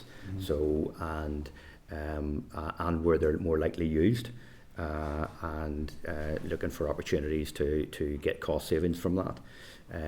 These aren't wide-scale savings. They will be targeted in a way to try and minimise the impact on our passengers. Sometimes looking at later evening services as well, particularly in the Monday to Wednesday sort of time frame as well, which tend to be lighter used. So it's those types of things we're looking at. They're still going through the process. We haven't made a final decision on those before we start the consultation. On the revenue side, while fares are pretty much regulated, and that's for the department to decide on, there are a number of discounts which Translink put in place. So, for example, we have a Y-Link discount for young people. We have a family discount for families travelling, particularly at weekends. There's a discount on the railway after 9:30 for people to use that. So we're looking at all of those discounts to see whether we could either remove them or cut them back. That's not something Translink want to do, but if we have a budget which means they are no longer affordable, then it's something we have to consider. And just one last aspect, Chair, if I may, is just to dive into the capital spends. Just keen to tease out on the current funding trajectory that we're seeing. How likely are we to see progress on aspects of the All Line and Rail Review, electrification of the lines, also the upgrade and maintaining of the network, which is essential, but is the money there to do what you need to do on a daily basis and also to plan for the future and make sure that Translink going in the right direction in that respect? Well, we're still in discussions on the capital budget, so we haven't finalised the capital budget yet. What we always try to do in our capital budget is allocate the key element of the capital budget to the essential parts of the network, the renewal of the network where it needs to be done, maintaining the service going forward, maintaining our fleet, for example, as well, and we'll do that. But we always try to keep a small percentage to keep the longer strategic projects going as well, even if it's only a small amount of work to do continue feasibility work, so things like the all-line strategic rail review, electrification. We'd like to try and keep a small amount of our capital budget just to keep those projects going, because that's about an investment for future generations, and we don't want to cut that off. But it will all depend on how the capital budget is finally allocated, and that isn't clear yet. No. And in terms then of purchasing new trains and buses, which are vital, where are we in that? Well, we have a very aging fleet in our bus fleet. We are just working through the final approvals with the department for the next phase of bus procurement. So we'd hope to get that underway this year. That's obviously straight from the capital budget. On the fleet side, as you know, we made an announcement on the enterprise fleet. That's a joint project with ourselves and the Department of Transport in the south and also the EU. but we would need to be looking at trains in the next 10 years as well for the next fleet of trains, and we're starting to do some early work on that as well. And that's all for now, Chair. Just to wish you, Chris, all the best as well. We'll not probably see you in front of the Thank committee you, unless John. something Thank goes you. drastic wrong in the Yeah. next 6 weeks, but wish you all the best. Thank you, Chair. Thanks, John. Stephen? Thank you, Chair. Thank you, gentlemen, for your presentation. Just to echo those words as well, to wish you well, Chris, on your next journey, I suppose, as the term would go, and thank you for your ongoing assistance as well, and correspondence with the four of you as well. And I suppose we do appreciate the challenges as well around the recent storm damage of the last few winters. I know that has taken its toll on your network, particularly your rail network, so we do appreciate the significant challenges that you do face. You mentioned, Chris, earlier just around the 20 million of efficiencies, the cost efficiencies. Can you just outline some of those beyond the fuel hedging? I presume that's within the 20 million figure. Yeah. Maybe ask Ronan, maybe do you want to answer that? Yeah, so there's sort of two aspects to the 20 million. There's what we've delivered over the last couple of years when our funding has been reducing in real terms, as we mentioned, and John, you mentioned the concessionary fare scheme, which is a pressure within there. So in terms of what we've done over the last couple of years, I think, to be honest, everything's been on the table. We've looked at discretionary costs, we've looked at advertising, promotion in terms of ramp that down where we can. We've looked at overall infrastructure and fleet maintenance regimes, to see can we just stretch those out slightly in terms of obviously continuing to run a safe service, but in terms of maybe anything we can do there. Even the fuel mix, as we move sort of our climate positive strategy, we've been investing, as the committee will know, in zero emission buses. We've quite a number of battery electric vehicles now, which are cheaper to run than the diesel buses, which has been helpful as we continue to invest in those. We've also a small number of hydrogen buses. So again, look at the mixes in those in terms of what we can do. And Chris has mentioned there, the headcount. Again, it's unfortunately something we have to look at closely. We haven't had a recruitment freeze because we're aware of the need to make sure our frontline operations are still protected, but we had a headcount freeze. And it's worth mentioning there, Chris mentioned we have reduced by 1% over the last year. That's in a year in which we've carried an extra 3 million passengers. It's also in a year in which for the first full 12 months we were running the hourly enterprise service. It came in towards the end of the previous year. So again, there was pressure, on operational staff to deliver that. So those are our actions that have been taken. Going forward then, Chris has mentioned the revenue opportunities that we'll look to going forward within our 3% remit that we would control. We've talked to all the operational units in terms of some small percentage efficiencies that we want them to target this year. Some have been delivered, some will be worked through.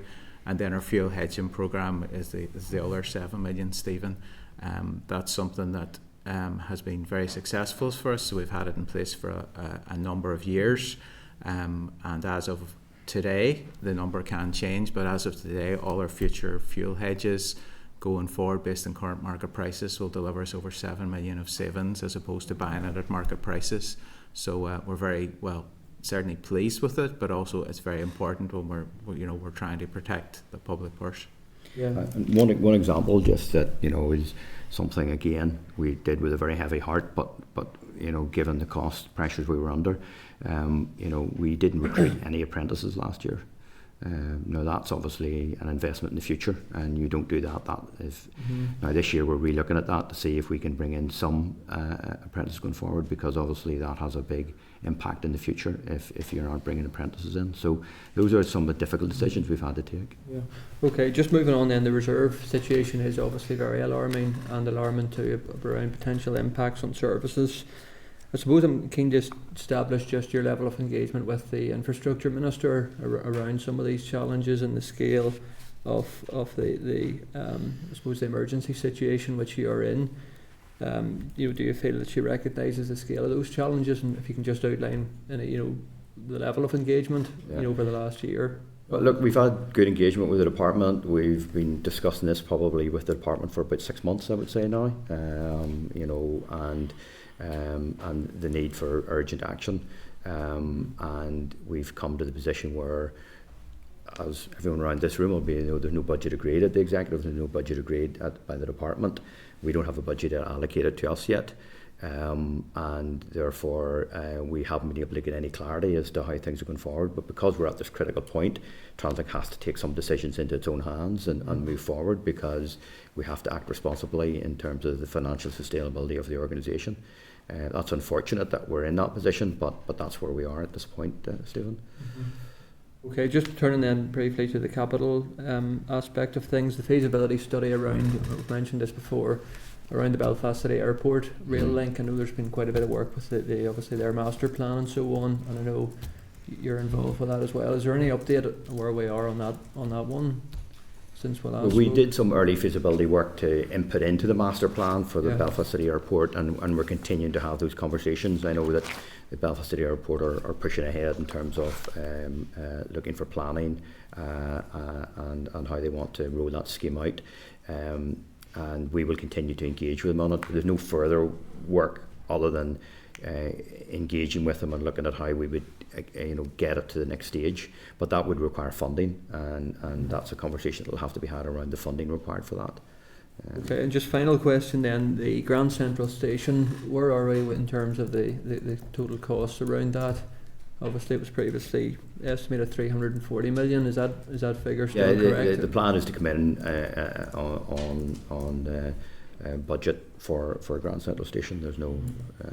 what level of works are remaining around It's that mostly the project? public realm works at the minute. I mean, the station itself is finished, and the completion of the public realm works we hope to have largely complete by the end of June, so obviously ahead of events over the summer and everything else, some small works to finish it after the summer, but certainly it's mostly the public realm works. Now, we took on quite a big commitment around the amount of public realm we agreed to do as part of the planning, so that's why it's taken longer to just extend that out. There's quite a lot of approvals from DFI around that as well, but it's progressing well. Okay, thank you, gentlemen. Thanks, Chair. Thank you, Stephen. Peter? Thank you, Chair, and thank you guys for coming in today. A number of my questions have been asked, so forgive me if I'm going to take you on a bit of a meandering journey here. Right. What's the specific level of funding that would be needed to remove a lot of the risk that we're hearing about today? Well, as we said, we made a loss last year of last financial year of around £23 million. If you take inflationary pressures on that, cost pressures, and obviously the lack of a fare increase, that would take us to around £30 million of an impact on this year. And that's been communicated to the department. Yeah. Okay. You mentioned, Chris, that change would be needed. Obviously, that's going to be in relation to the network. What will that look like in terms of potential impacts on the passenger, just so the public is aware of what could be coming? It'd be hard for me to answer that at this point, Peter, because that's a discussion we would need to get into. It would be a much wider discussion about how we change the network. As I said, the public service obligation funding is mostly for socially necessary services, which don't cover, the cost. The fare box doesn't cover the cost. I would say about 50% of the public service obligation goes into the railway and about another 50% into the bus network. Both of those will have to be considered. But it would be a much bigger conversation to do that. You'd said about the fare discount was being looked at the minute, and that it was going to be targeted in doing so. Can you elaborate on who that would be targeted at? Well, sorry, the service reductions will be more targeted in terms of the discounts. We're just looking across the board where we put discounts in, and looking at whether those discounts are affordable going forward. But I have mentioned, the very obvious ones. The Y-Link is an obvious one where we offer a 50% discount at the minute. We offer a discount on the railway after 9:30, and there are family-friendly discounts we offer at weekends, for example, for those things. And there are a few other smaller ones for smart cards and different other discounts as well. Those discounts tend to work well in terms of encouraging people to use public transport and tend to target groups of people who are in most need of support, families and young people, for example. It's just not affordable for Translink to take on that responsibility on its own, and if the funding's not there, then we have to address it. And if you're targeting young people and they're disincentivised to use public transport from a young age, you're potentially impacting on them using public transport later in life. But we aren't targeting young people, of course. But that discount is obviously to encourage young people to use public transport. it's just from Translink as a company, it's no longer affordable based on our funding levels. So we have to look at what's affordable going forward. And then you mentioned late night services. Do we know how that's potentially looking in the later the additional ones that were funded over the weekend? They're still going well. Obviously, we had a big number coming up to Christmas time. We'll have a big increase coming up now into the summer as well, and over the winter still trending quite well. But we're seeing an increase on purely the funded element of about 20,000 passenger journeys. So still a good positive indication on those. Christmas time in 2026, we'll have the late night services. I think it was a pilot. Yeah, the pilot finishes at the end of December. Yeah. Okay. So. Okay. You had mentioned. So this is a query that had come through actually just over the weekend. So I was sent images of Grand Central Station and nicotine pouches being advertised. Was that a decision made by yourselves, or was that contracted out to somebody to find advertisers, or how did that? Yeah, it's normally contracted out to find advertising opportunities, and there are some of those. There are different ones. As long as they meet advertising guidelines, then we're obliged to work with whoever comes forward. And then just lastly, over the weekend there, Red Bull had the soapbox derby in Stormont Estates, and I've been taking a lot of queries and complaints about it. How does Translink feel operationally that was organised outside of the Stormont Estate? Like all events, between now and the end of September, we'll be dealing with over 140 different events and concerts across Northern Ireland. So this was a big event. We have been engaged with the event organisers and other agencies on that. We deployed a significant amount of additional resource. We doubled the number of gliders, for example. We put extra staff in Dundonald, Donegal Place and along the route to assist customers with wayfinding and ticket purchase. But it's fair to say that the traffic congestion basically caused us major operational difficulties, as much that I think illegal parking and lack of access to the bus lane on the Upper Newtonards Road meant that the gliders were part of the traffic as well, so we couldn't move people as quickly as we would have wished to.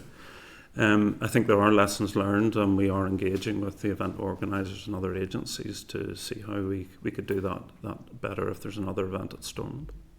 How frequently would you have met with the organiser, Red Bull? Regularly in the run-up to the event. Yeah. Monthly, weekly? I mean, how far out are we talking when we say that as well? There was, certainly in the run-up to the event, there was a number of meetings in the last 2 weeks in the run-up to the event. The important thing in these events, Peter, is that all the statutory bodies work together, and it's. But there's always needs to be one to take the lead. For example, the FLA, you have the council taking the lead when they bring in all the other bodies, the PSNI, ourselves, and roads, and to look at the overall what needs to be done. So I think in some of the events that works really well, and some of the events it's not as well joined up. So I think this one maybe just wasn't as well joined up, and was it Red Bull probably need to taking the lead? Well, they're the promoter and the event organiser, but usually a statutory body would take the lead, either be it the council, the PSNI, or some other agency. So we just need to look at, or was it DFI this time as a statutory lead organiser? That's what we need to look at, the lesson learned, to see who took the lead and how we could better organise it, because it's about all these things coming together. It's about the roads bit, the public transport bit, the security bit. It all needs to come together and joined up as one plan. There's a lot of detailed planning going on, for example, around the flagpole coming. So, it's those types of experiences we need to learn from, and when we're doing some of these maybe smaller events, but still can be quite significant. Yeah. Thank you. Thank you, Peter. Just on that, Chris, on that Red Bull event, which statutory agency was lead on that one? We engaged directly with the event organisers. Right. And colleagues, PSNI, DFI Roads and other agencies were directly involved in that, but it was the event organisers we engaged directly with. Thanks. Militia. Fáilte go flig agus bhfuil muis leasa an ar a harpa Niamh Lane, and I met with you, Chris and Derry, about 9 years ago when I was a mayor. Yep. At that time you were launching, I think it was the red and white buses. Yeah, that's right. At that time. So just a number of issues, and I know a lot has already been covered here this morning, but that, you know, where you imply like that, we all know that all sort of departments are underfunded as well, just as Translink and that. And we know too, as you said, it's not sustainable that if you're sort of covering your losses out of your own resources, out of reserves, then that definitely is not sustainable. But in terms of, we'll say, other objectives and priorities that you have as Translink, do you think that a rise in fares, and I ask that question hoping that you have some understanding of the elasticity in relation to the rise in fares within different areas and so on. Do you think that is going to make a major impact, or will it just have a minor impact on your dilemma? No, well, I think fares has to be part of the equation, because obviously the fares revenue has an impact on the amount of subsidy that's required. So those two conversations have to be had in parallel. You know, as I said to you, you know, 5 fare increases in the last 9 years. You know, that conservatively, that's about a £20 million loss in revenue. So if the funding's there, there's no issue. We all want to keep fares low. We want to encourage more people to use public transport. But if the funding's not there, then it has to be part of the equation. My view is that the public and travelling passengers do understand a small fare increase on an annual basis based on inflation is something that could be, you know, managed, rather than considering cuts in services. And I think it's about that cumulative, rather than doing big fare increases, it's about doing small amounts on an annual basis, and that cumulative effect will have a benefit. So definitely it is part of the equation. I think you'd agree with me too that the greater part of the income, we'll say, to Translink is within the urban areas and that, and yet now you still have an obligation then in the rural areas and to provide a service. And I live in one of the most rural areas in West Tyrone, and that I know, listening to people, that they're reluctant to use the bus now. They find it too expensive to go to Oma, and unless that they can get, we'll say, people who have concessionary fare, the likes of them, they'll go that way, and that's the only hospital maybe that for a lot of them that they can attend as well. And that's a continuing comment that we hear. So I wonder to what extent can Translink again still meet its obligations in terms of the rural communities, and yet not still put up fares? Well, the only way that can be achieved is through funding. The total cost of delivering a network is pretty straightforward, particularly easy to calculate in terms of, you know, a bus, a driver, the fuel, you know, the overhead associated with that. And then the two ways to fund that are through the fare box and a public service obligation funding. It's that equation, you know, it's one of those areas that has to be addressed to make the overall network work, because if the funding's not there, I appreciate fares on their own can't solve that, but then you get into, well, how much of a network can you actually provide at that level? Are rural communities under threat? Well, I'm not putting rural communities under threat. I'm asking here to make sure that the public service obligation funding is delivered to deliver the right level of service, and that, as I said, the network is owned by the department, so that will be a decision for the department. Thank you. From Margaret, Chair. Harry? Okay. Sorry, I forgot I was the chair. Vice Chair. Appreciate it. Good to see you. I will start out with fuel hedging and cost efficiency. £7 million saved last year. I'm just wondering, what's the duration of Translink's current hedge period for your fuel? Yeah, I can cover that one. So what we aspire to do is, going into the following financial year, have 90% of our diesel fuel requirements hedged. Okay. And we build that up during the year. Now, in this particular year, we're only at 80% because of the conflict in the Middle East arose just approaching year end, so it didn't make sense to hedge it, you know, very, very volatile prices, and that was the professional advice we got as well. So what we do is for the following year, we at the minute, Harry, we have 80% hedged, and for the next 2 years then we have lesser amounts hedged, but we'll build those up as we get closer to entering into those financial years. Very good, okay. And moving on then, newer vehicles, do you find these more efficient? I mean, thinking of hydrogen, electric, you know, would you find them easier to run for yourselves? Monetary terms? Yeah, look, it's very clear based on the figures. So we run, as Rowan said, we run a small amount of hydrogen buses. Still the largest part of our bus and rail fleet are diesels. But we now have 250 battery electric buses on the road. They're cheaper to operate, cheaper to maintain. We see that as the way forward, and of course it's very much part of the climate action. And they're cheap, as was another question, they're cheaper to maintain, cheaper to service, more reliable? Absolutely. Yeah. What about the cost to purchase? They are more expensive. They are more expensive. And that's factored into an overall business case. And the other factor is you need to put the infrastructure in, which is a key element of the rollout of battery electric. We have to put in charging hubs. Yes. So they're more suitable to towns and cities rather than... No, we currently we are, for example, Coleraine and Craigavon operate battery electric buses. All of Foyle Metro in the northwest is battery electric, and about half the services in Belfast are now operated by zero emission buses. Very good. And you also mentioned 4% increase in passengers. Mm-hmm. Do you think that'll up more? Do you think that's an upward trend? Well, we see certainly with fuel prices and you know, some of the early indications are that we're seeing a slightly higher than 4%, you know, in the first couple of periods of this year. Okay. So obviously that would be a benefit to our business overall. So yeah, we would still hope to continue to drive passenger numbers up. And the increase, would it be rural or urban or spread? It's a mixture, but more urban than rural, I would say. Yeah. Okay, thank you, Deputy Chair. Chair now. Right. He's back. Chair's I was back. useless. No, you come on. They get blessed whenever you're here, John. But just before I go to Justin, if we stick on the, because Harry mentioned the zero electric buses,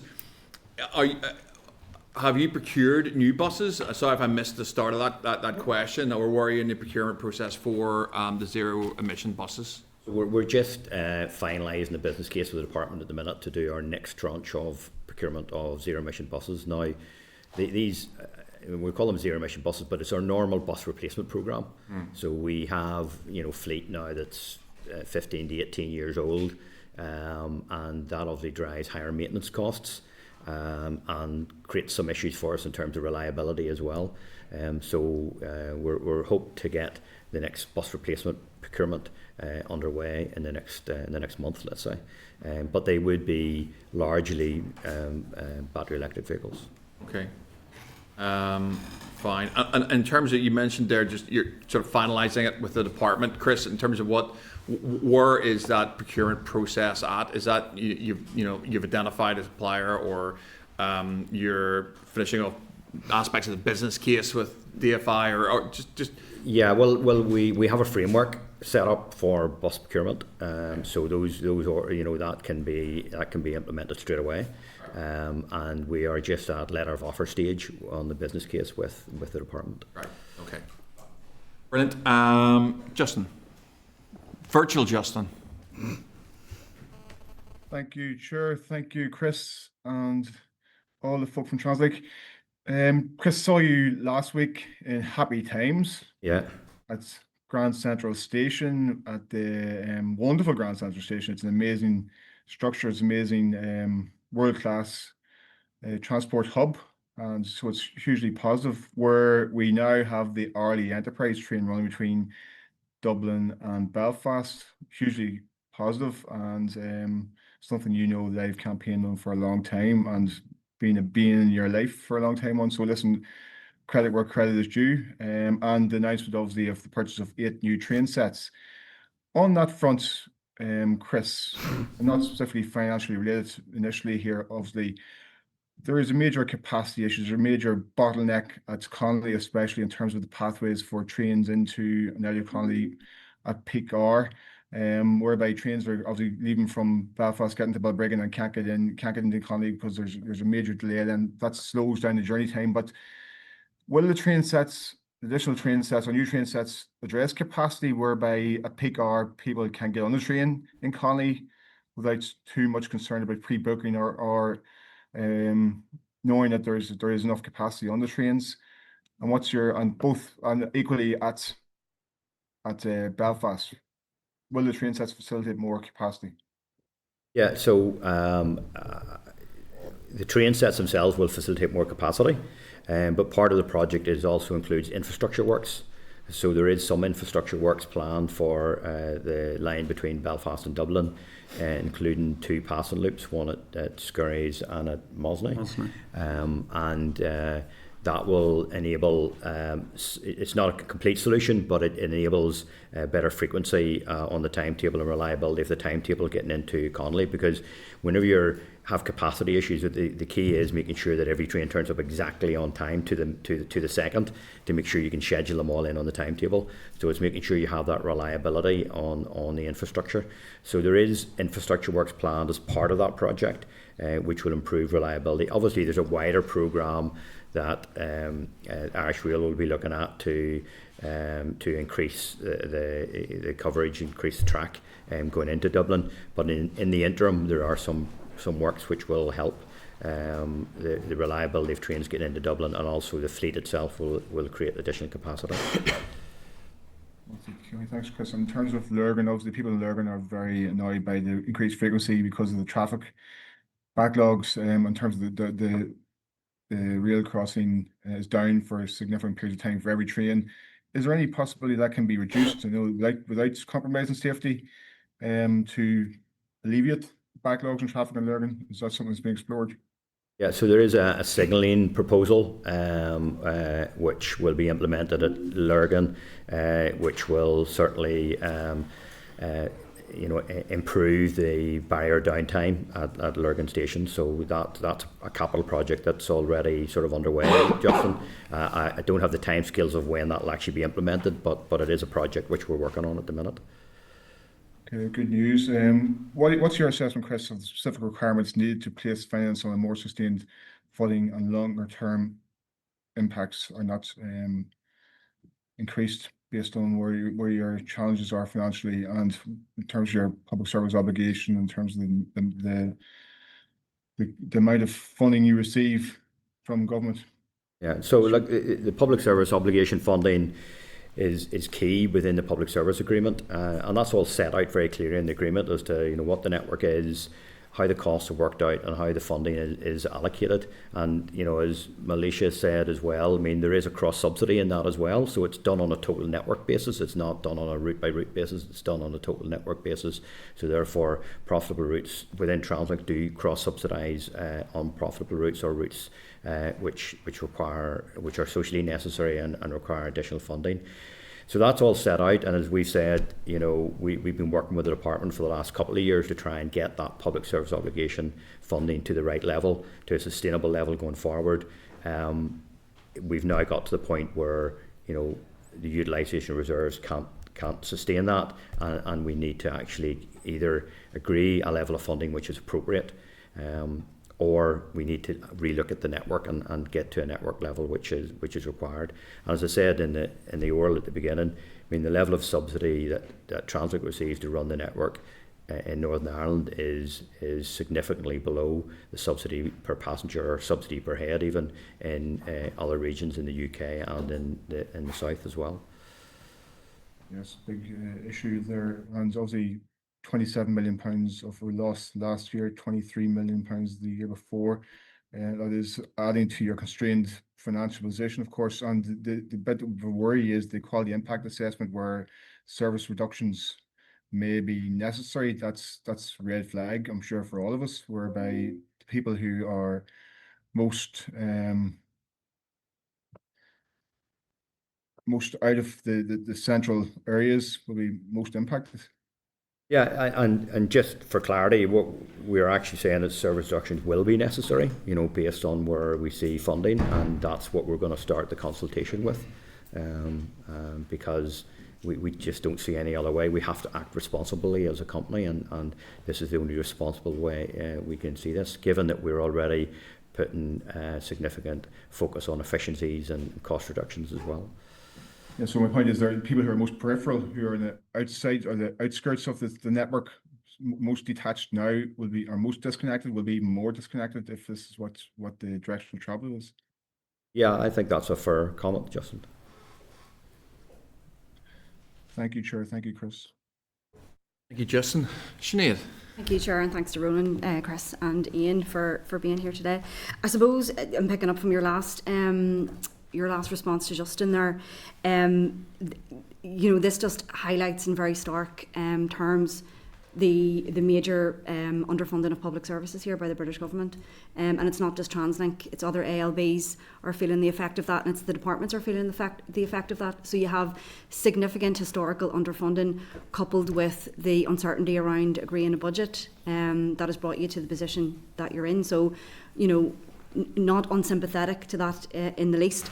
I do have a concern around. And while I agree that you have to, the responsible thing to do is to look ahead and try and plan as best you can.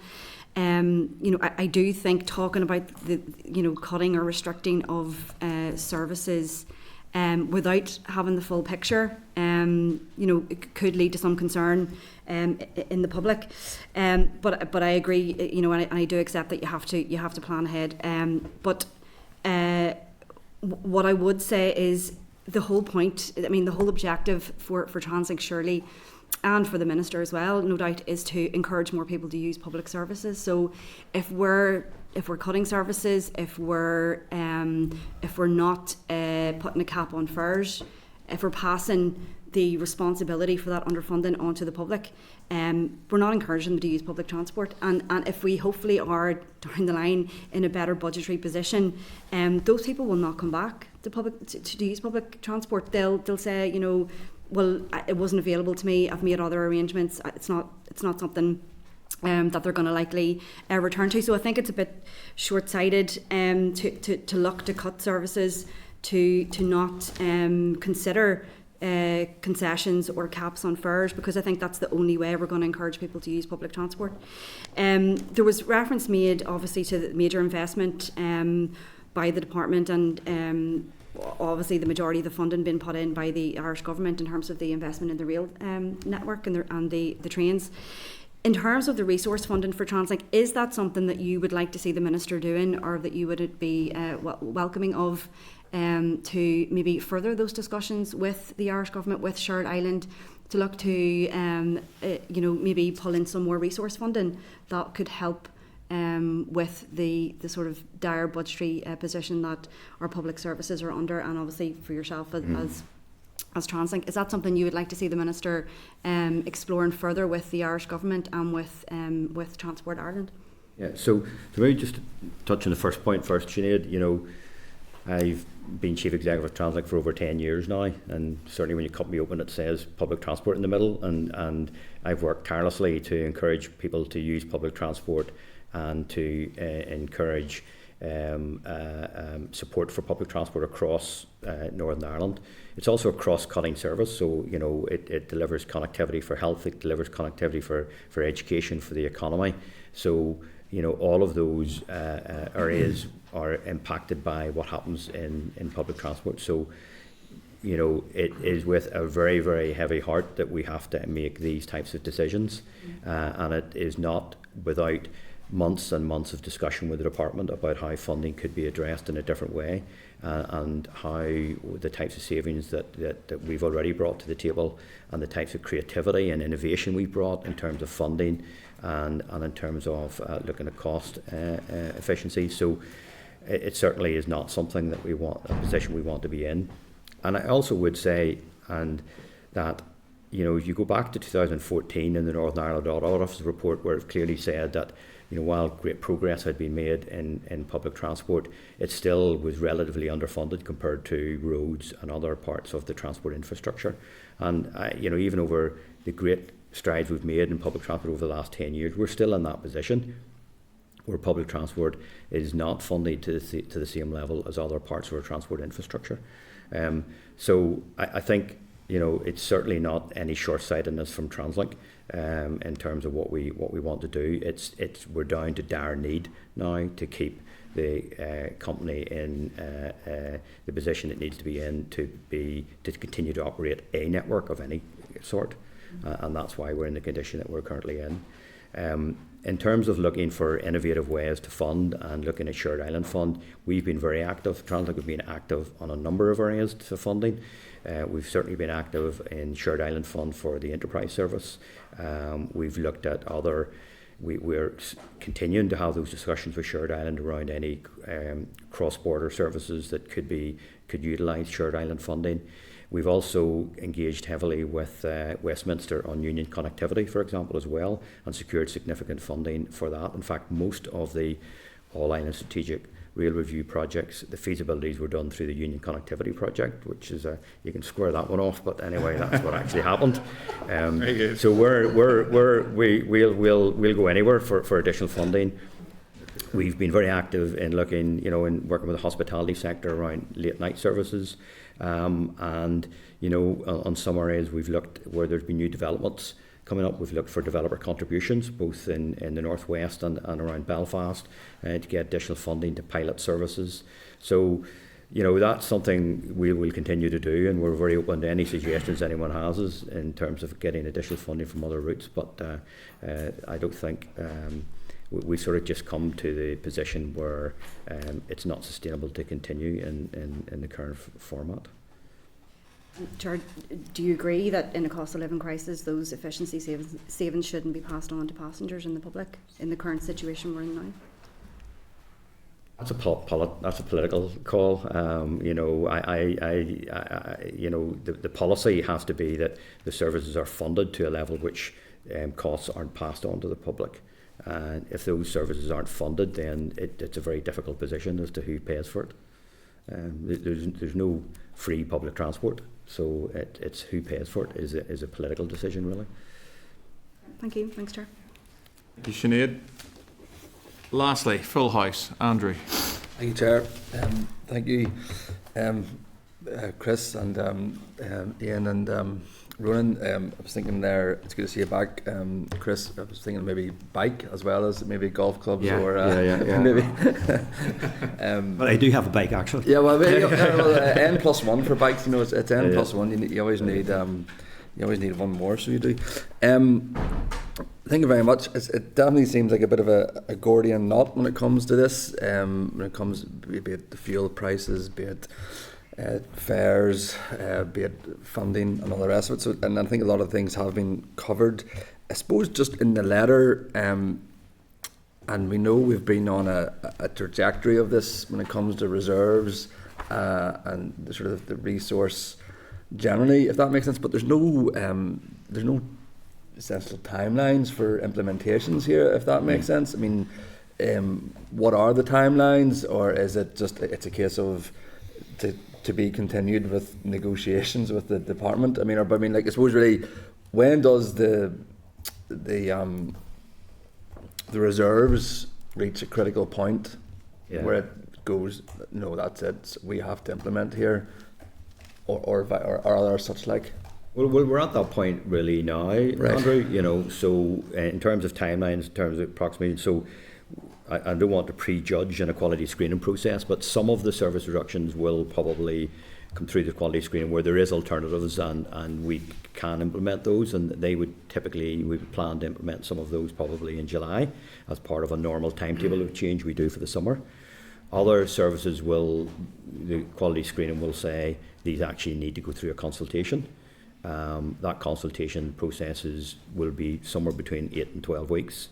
So we would typically try to start that in June and have that completed by August for implementation in September. So that's the time frames we're working to at the minute. Militia touched on a thing there. I think Militia is a proper economist. The price elasticity, if that makes sense. And I suppose whenever I was saying it before, and then Militia mentioned it, but where does it seems we have increasing numbers, but yet diminishing returns. And I suppose where you want to be is increasing numbers and increasing returns. And I suppose the question is, that's part one or part A. How do we get there? But then as well as that, it's where are those numbers? Because, and again, our Miss Ennis here will know I live in Castlewellan on one side of the constituency, the office is in Downpatrick. But if I wanted to get from Downpatrick to Warren Point via bus, it's a 3-hour camel trek, quite literally. And that's if you used your bike and your bus, if I used my bike and my bus, it'd probably be quickly. If it'd be quickly using my bike altogether, to be honest, it was 3 hours. But well, it would have been, maybe not now at the minute, but I'd have been a bit out of shape. But yeah, it's where. Well, the passenger number growth does help us in terms of revenue, and that does work into our revenue. So that's all budgeted within our revenue. But given the size of the network we operate and the size of the rural part of the network, then, it will always need a level of subsidy, as does most public transport networks across the world. If you're going to deliver to a large rural community, and the railway network always requires a level of subsidy because you're running a big infrastructure as well as the trains themselves. So the passenger numbers help that. And maybe Chris, to chip in there, so 2 years ago, and I think this is a good reflection of the sort of historic agreement we've had. 2 years ago, DFI resource funding was about 50% of our revenue base. That has fallen in the last 2 years to around 45%. So we're seeing significant reductions in the available resource funding in real terms. I think we're pleased with our passenger growth and we're doing the right things. But ultimately, that reduction in funding has meant our losses are increasing, and that then creates the issue we're in. So, again, Department of Infrastructure receiving the largest budget in its history, but it's decreased the resource funds then that enables it to. So in real times, Andrew, and that's again, we've talked about some of this earlier, the cost of operating the concessionary fare scheme. We haven't seen any inflationary uplifts in our baseline funding, and then, for example, there was national insurance legislation and things comes in, so these are all pressures on our business. And just to touch on the point on elasticities, obviously there is an elasticity around fares and passenger numbers, but if it's done on a small inflationary basis every year, then the elasticity is quite small, and people are very understanding of that in terms of what we need to do. Creating big gaps is what creates the issue for us in terms of the revenue then, because if you don't increase a fare on about 1 year, that has an impact on every year in perpetuity. That has an impact, let's say £4 or £5 million that year, but also has an impact on the next year and the year after and the year after. And that's where the problems start to grow, and you create a sustainability issue in the long term. There's a fellow there across the water who's on the big island there, Onion Moor there, and Mr. Burnham, and obviously he's making a great play about Manchester and the transport within it and what have you. And I suppose really, how do you get there to that sort of thing where it's obviously such a success? There's obviously a template there, dare I say, but then as well as that, how, again, what spending goes into the public transport network in England per se? You've just referenced there as well that actually we've received the biggest infrastructure budget, but it's been reduced by 45% from 50 to 45%. Is that comparable across the water? Is that not comparable, or are they in even more hamstrung times? There's significant subsidy goes in there, Andrew, over and above. So, and we've already said that the subsidy per passenger in Northern Ireland is much lower than the subsidy per passenger in any other region in the UK. So, a lot of those benefits, there's subsidies go into those. Which is a policy choice. It was just a policy choice. Okay. Did I have anything else? I'm not sure. Did Chair? I think I've run out of But also the best irony, Claxon, of the union connectivities fund in All Ireland. I mean, I've enjoyed that myself now. So Union connectivity funding gets everywhere. Indeed.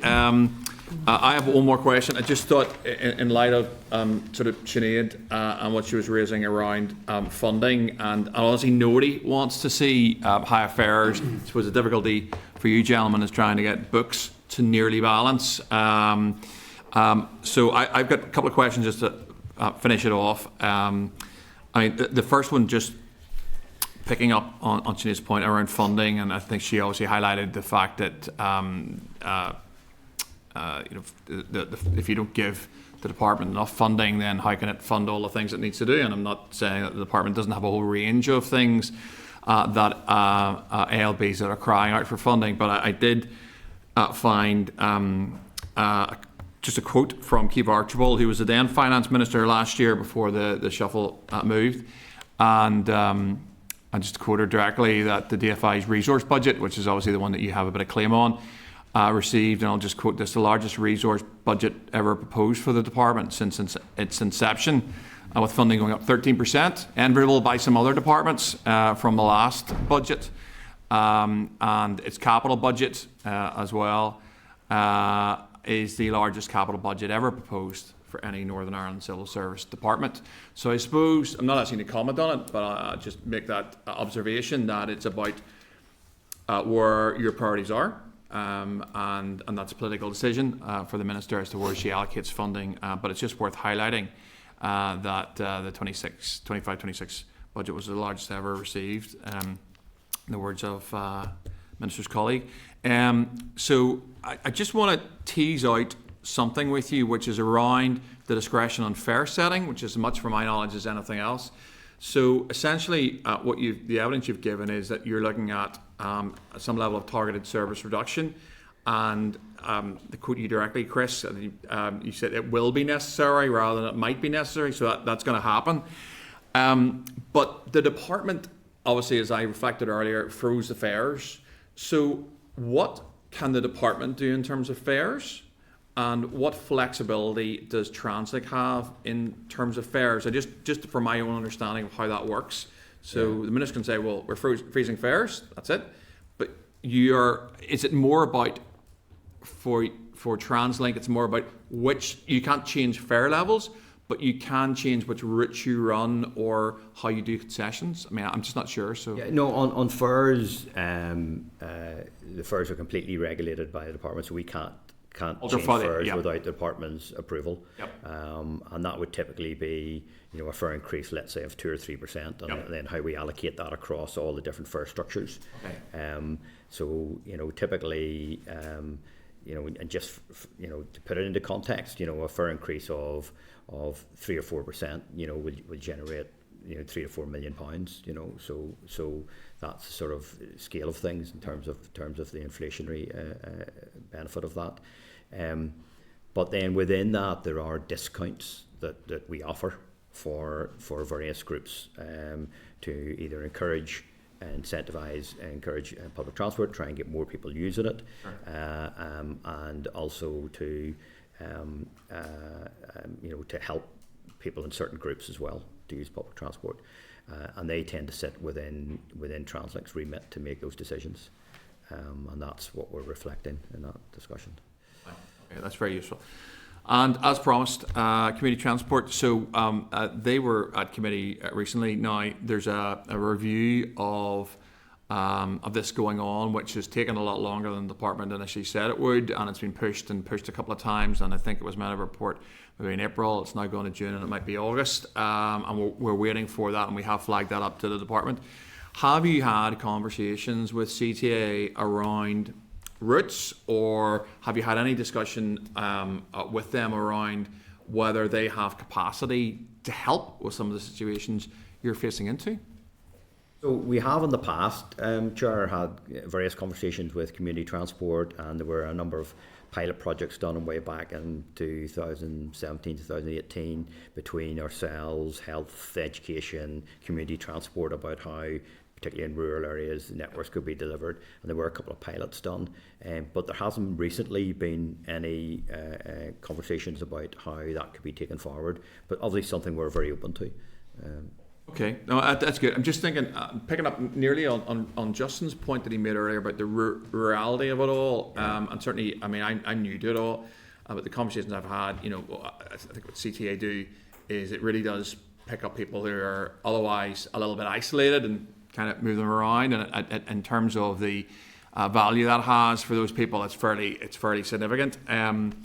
I mean, Chris, would you or your team be willing to meet CTA if a meeting was facilitated, just to have a discussion around some of the things that maybe could be done, even to scope out whether or not there is any possibility that you know, they could help in some way, or that those pilots could be extended? Is yeah, no, absolutely. We'd be very open to that. Yeah. We have met some of them in the past, and you know, there is a correlation between looking at public transport being more of looking at the higher volume corridors, and looking at community transport being from looking at the you know, the lower density corridors, and the two of them merging, so that community transport brings people to the higher density corridor and then carries on their journey that way. So models like that certainly can be looked at.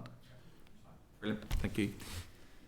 That's us. Well done. Got questions from everybody. That doesn't always happen at this committee, but badge of honour. Thank you, and it just remains for me to wish you, Chris, all the best, and whether it's biking, fly fishing, or golfing next, or something else, commissioner of something perhaps. You never know. But thank you, Rowan and Chris and Ian, for coming and answering all the questions today. So thank you, Chair. Cheers. Thank you, Committee. Thank you very much for your support.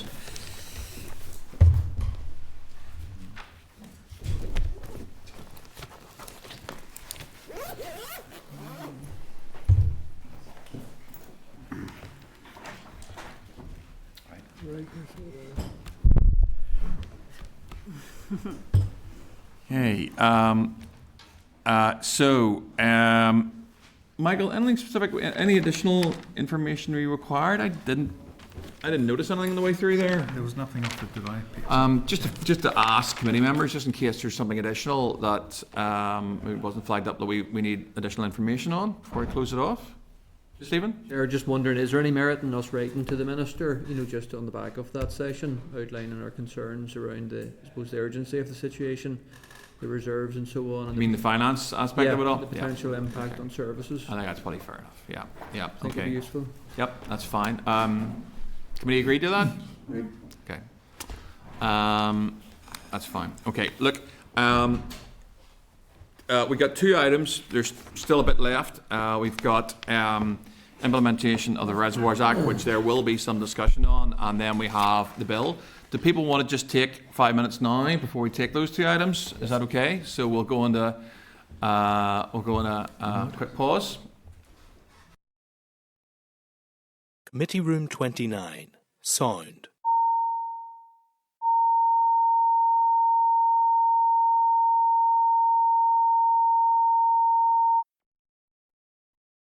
Committee Room 29. Sound.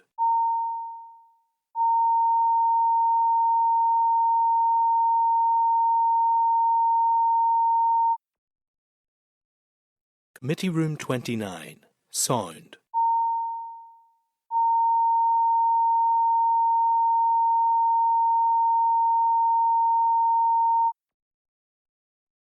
Committee Room 29. Sound. Committee Room 29. Sound.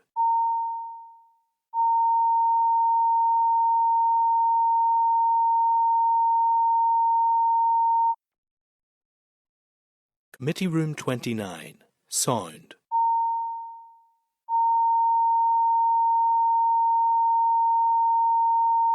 Sound. Committee Room 29.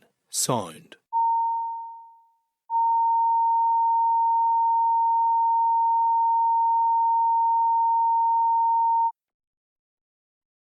Committee Room 29. Sound.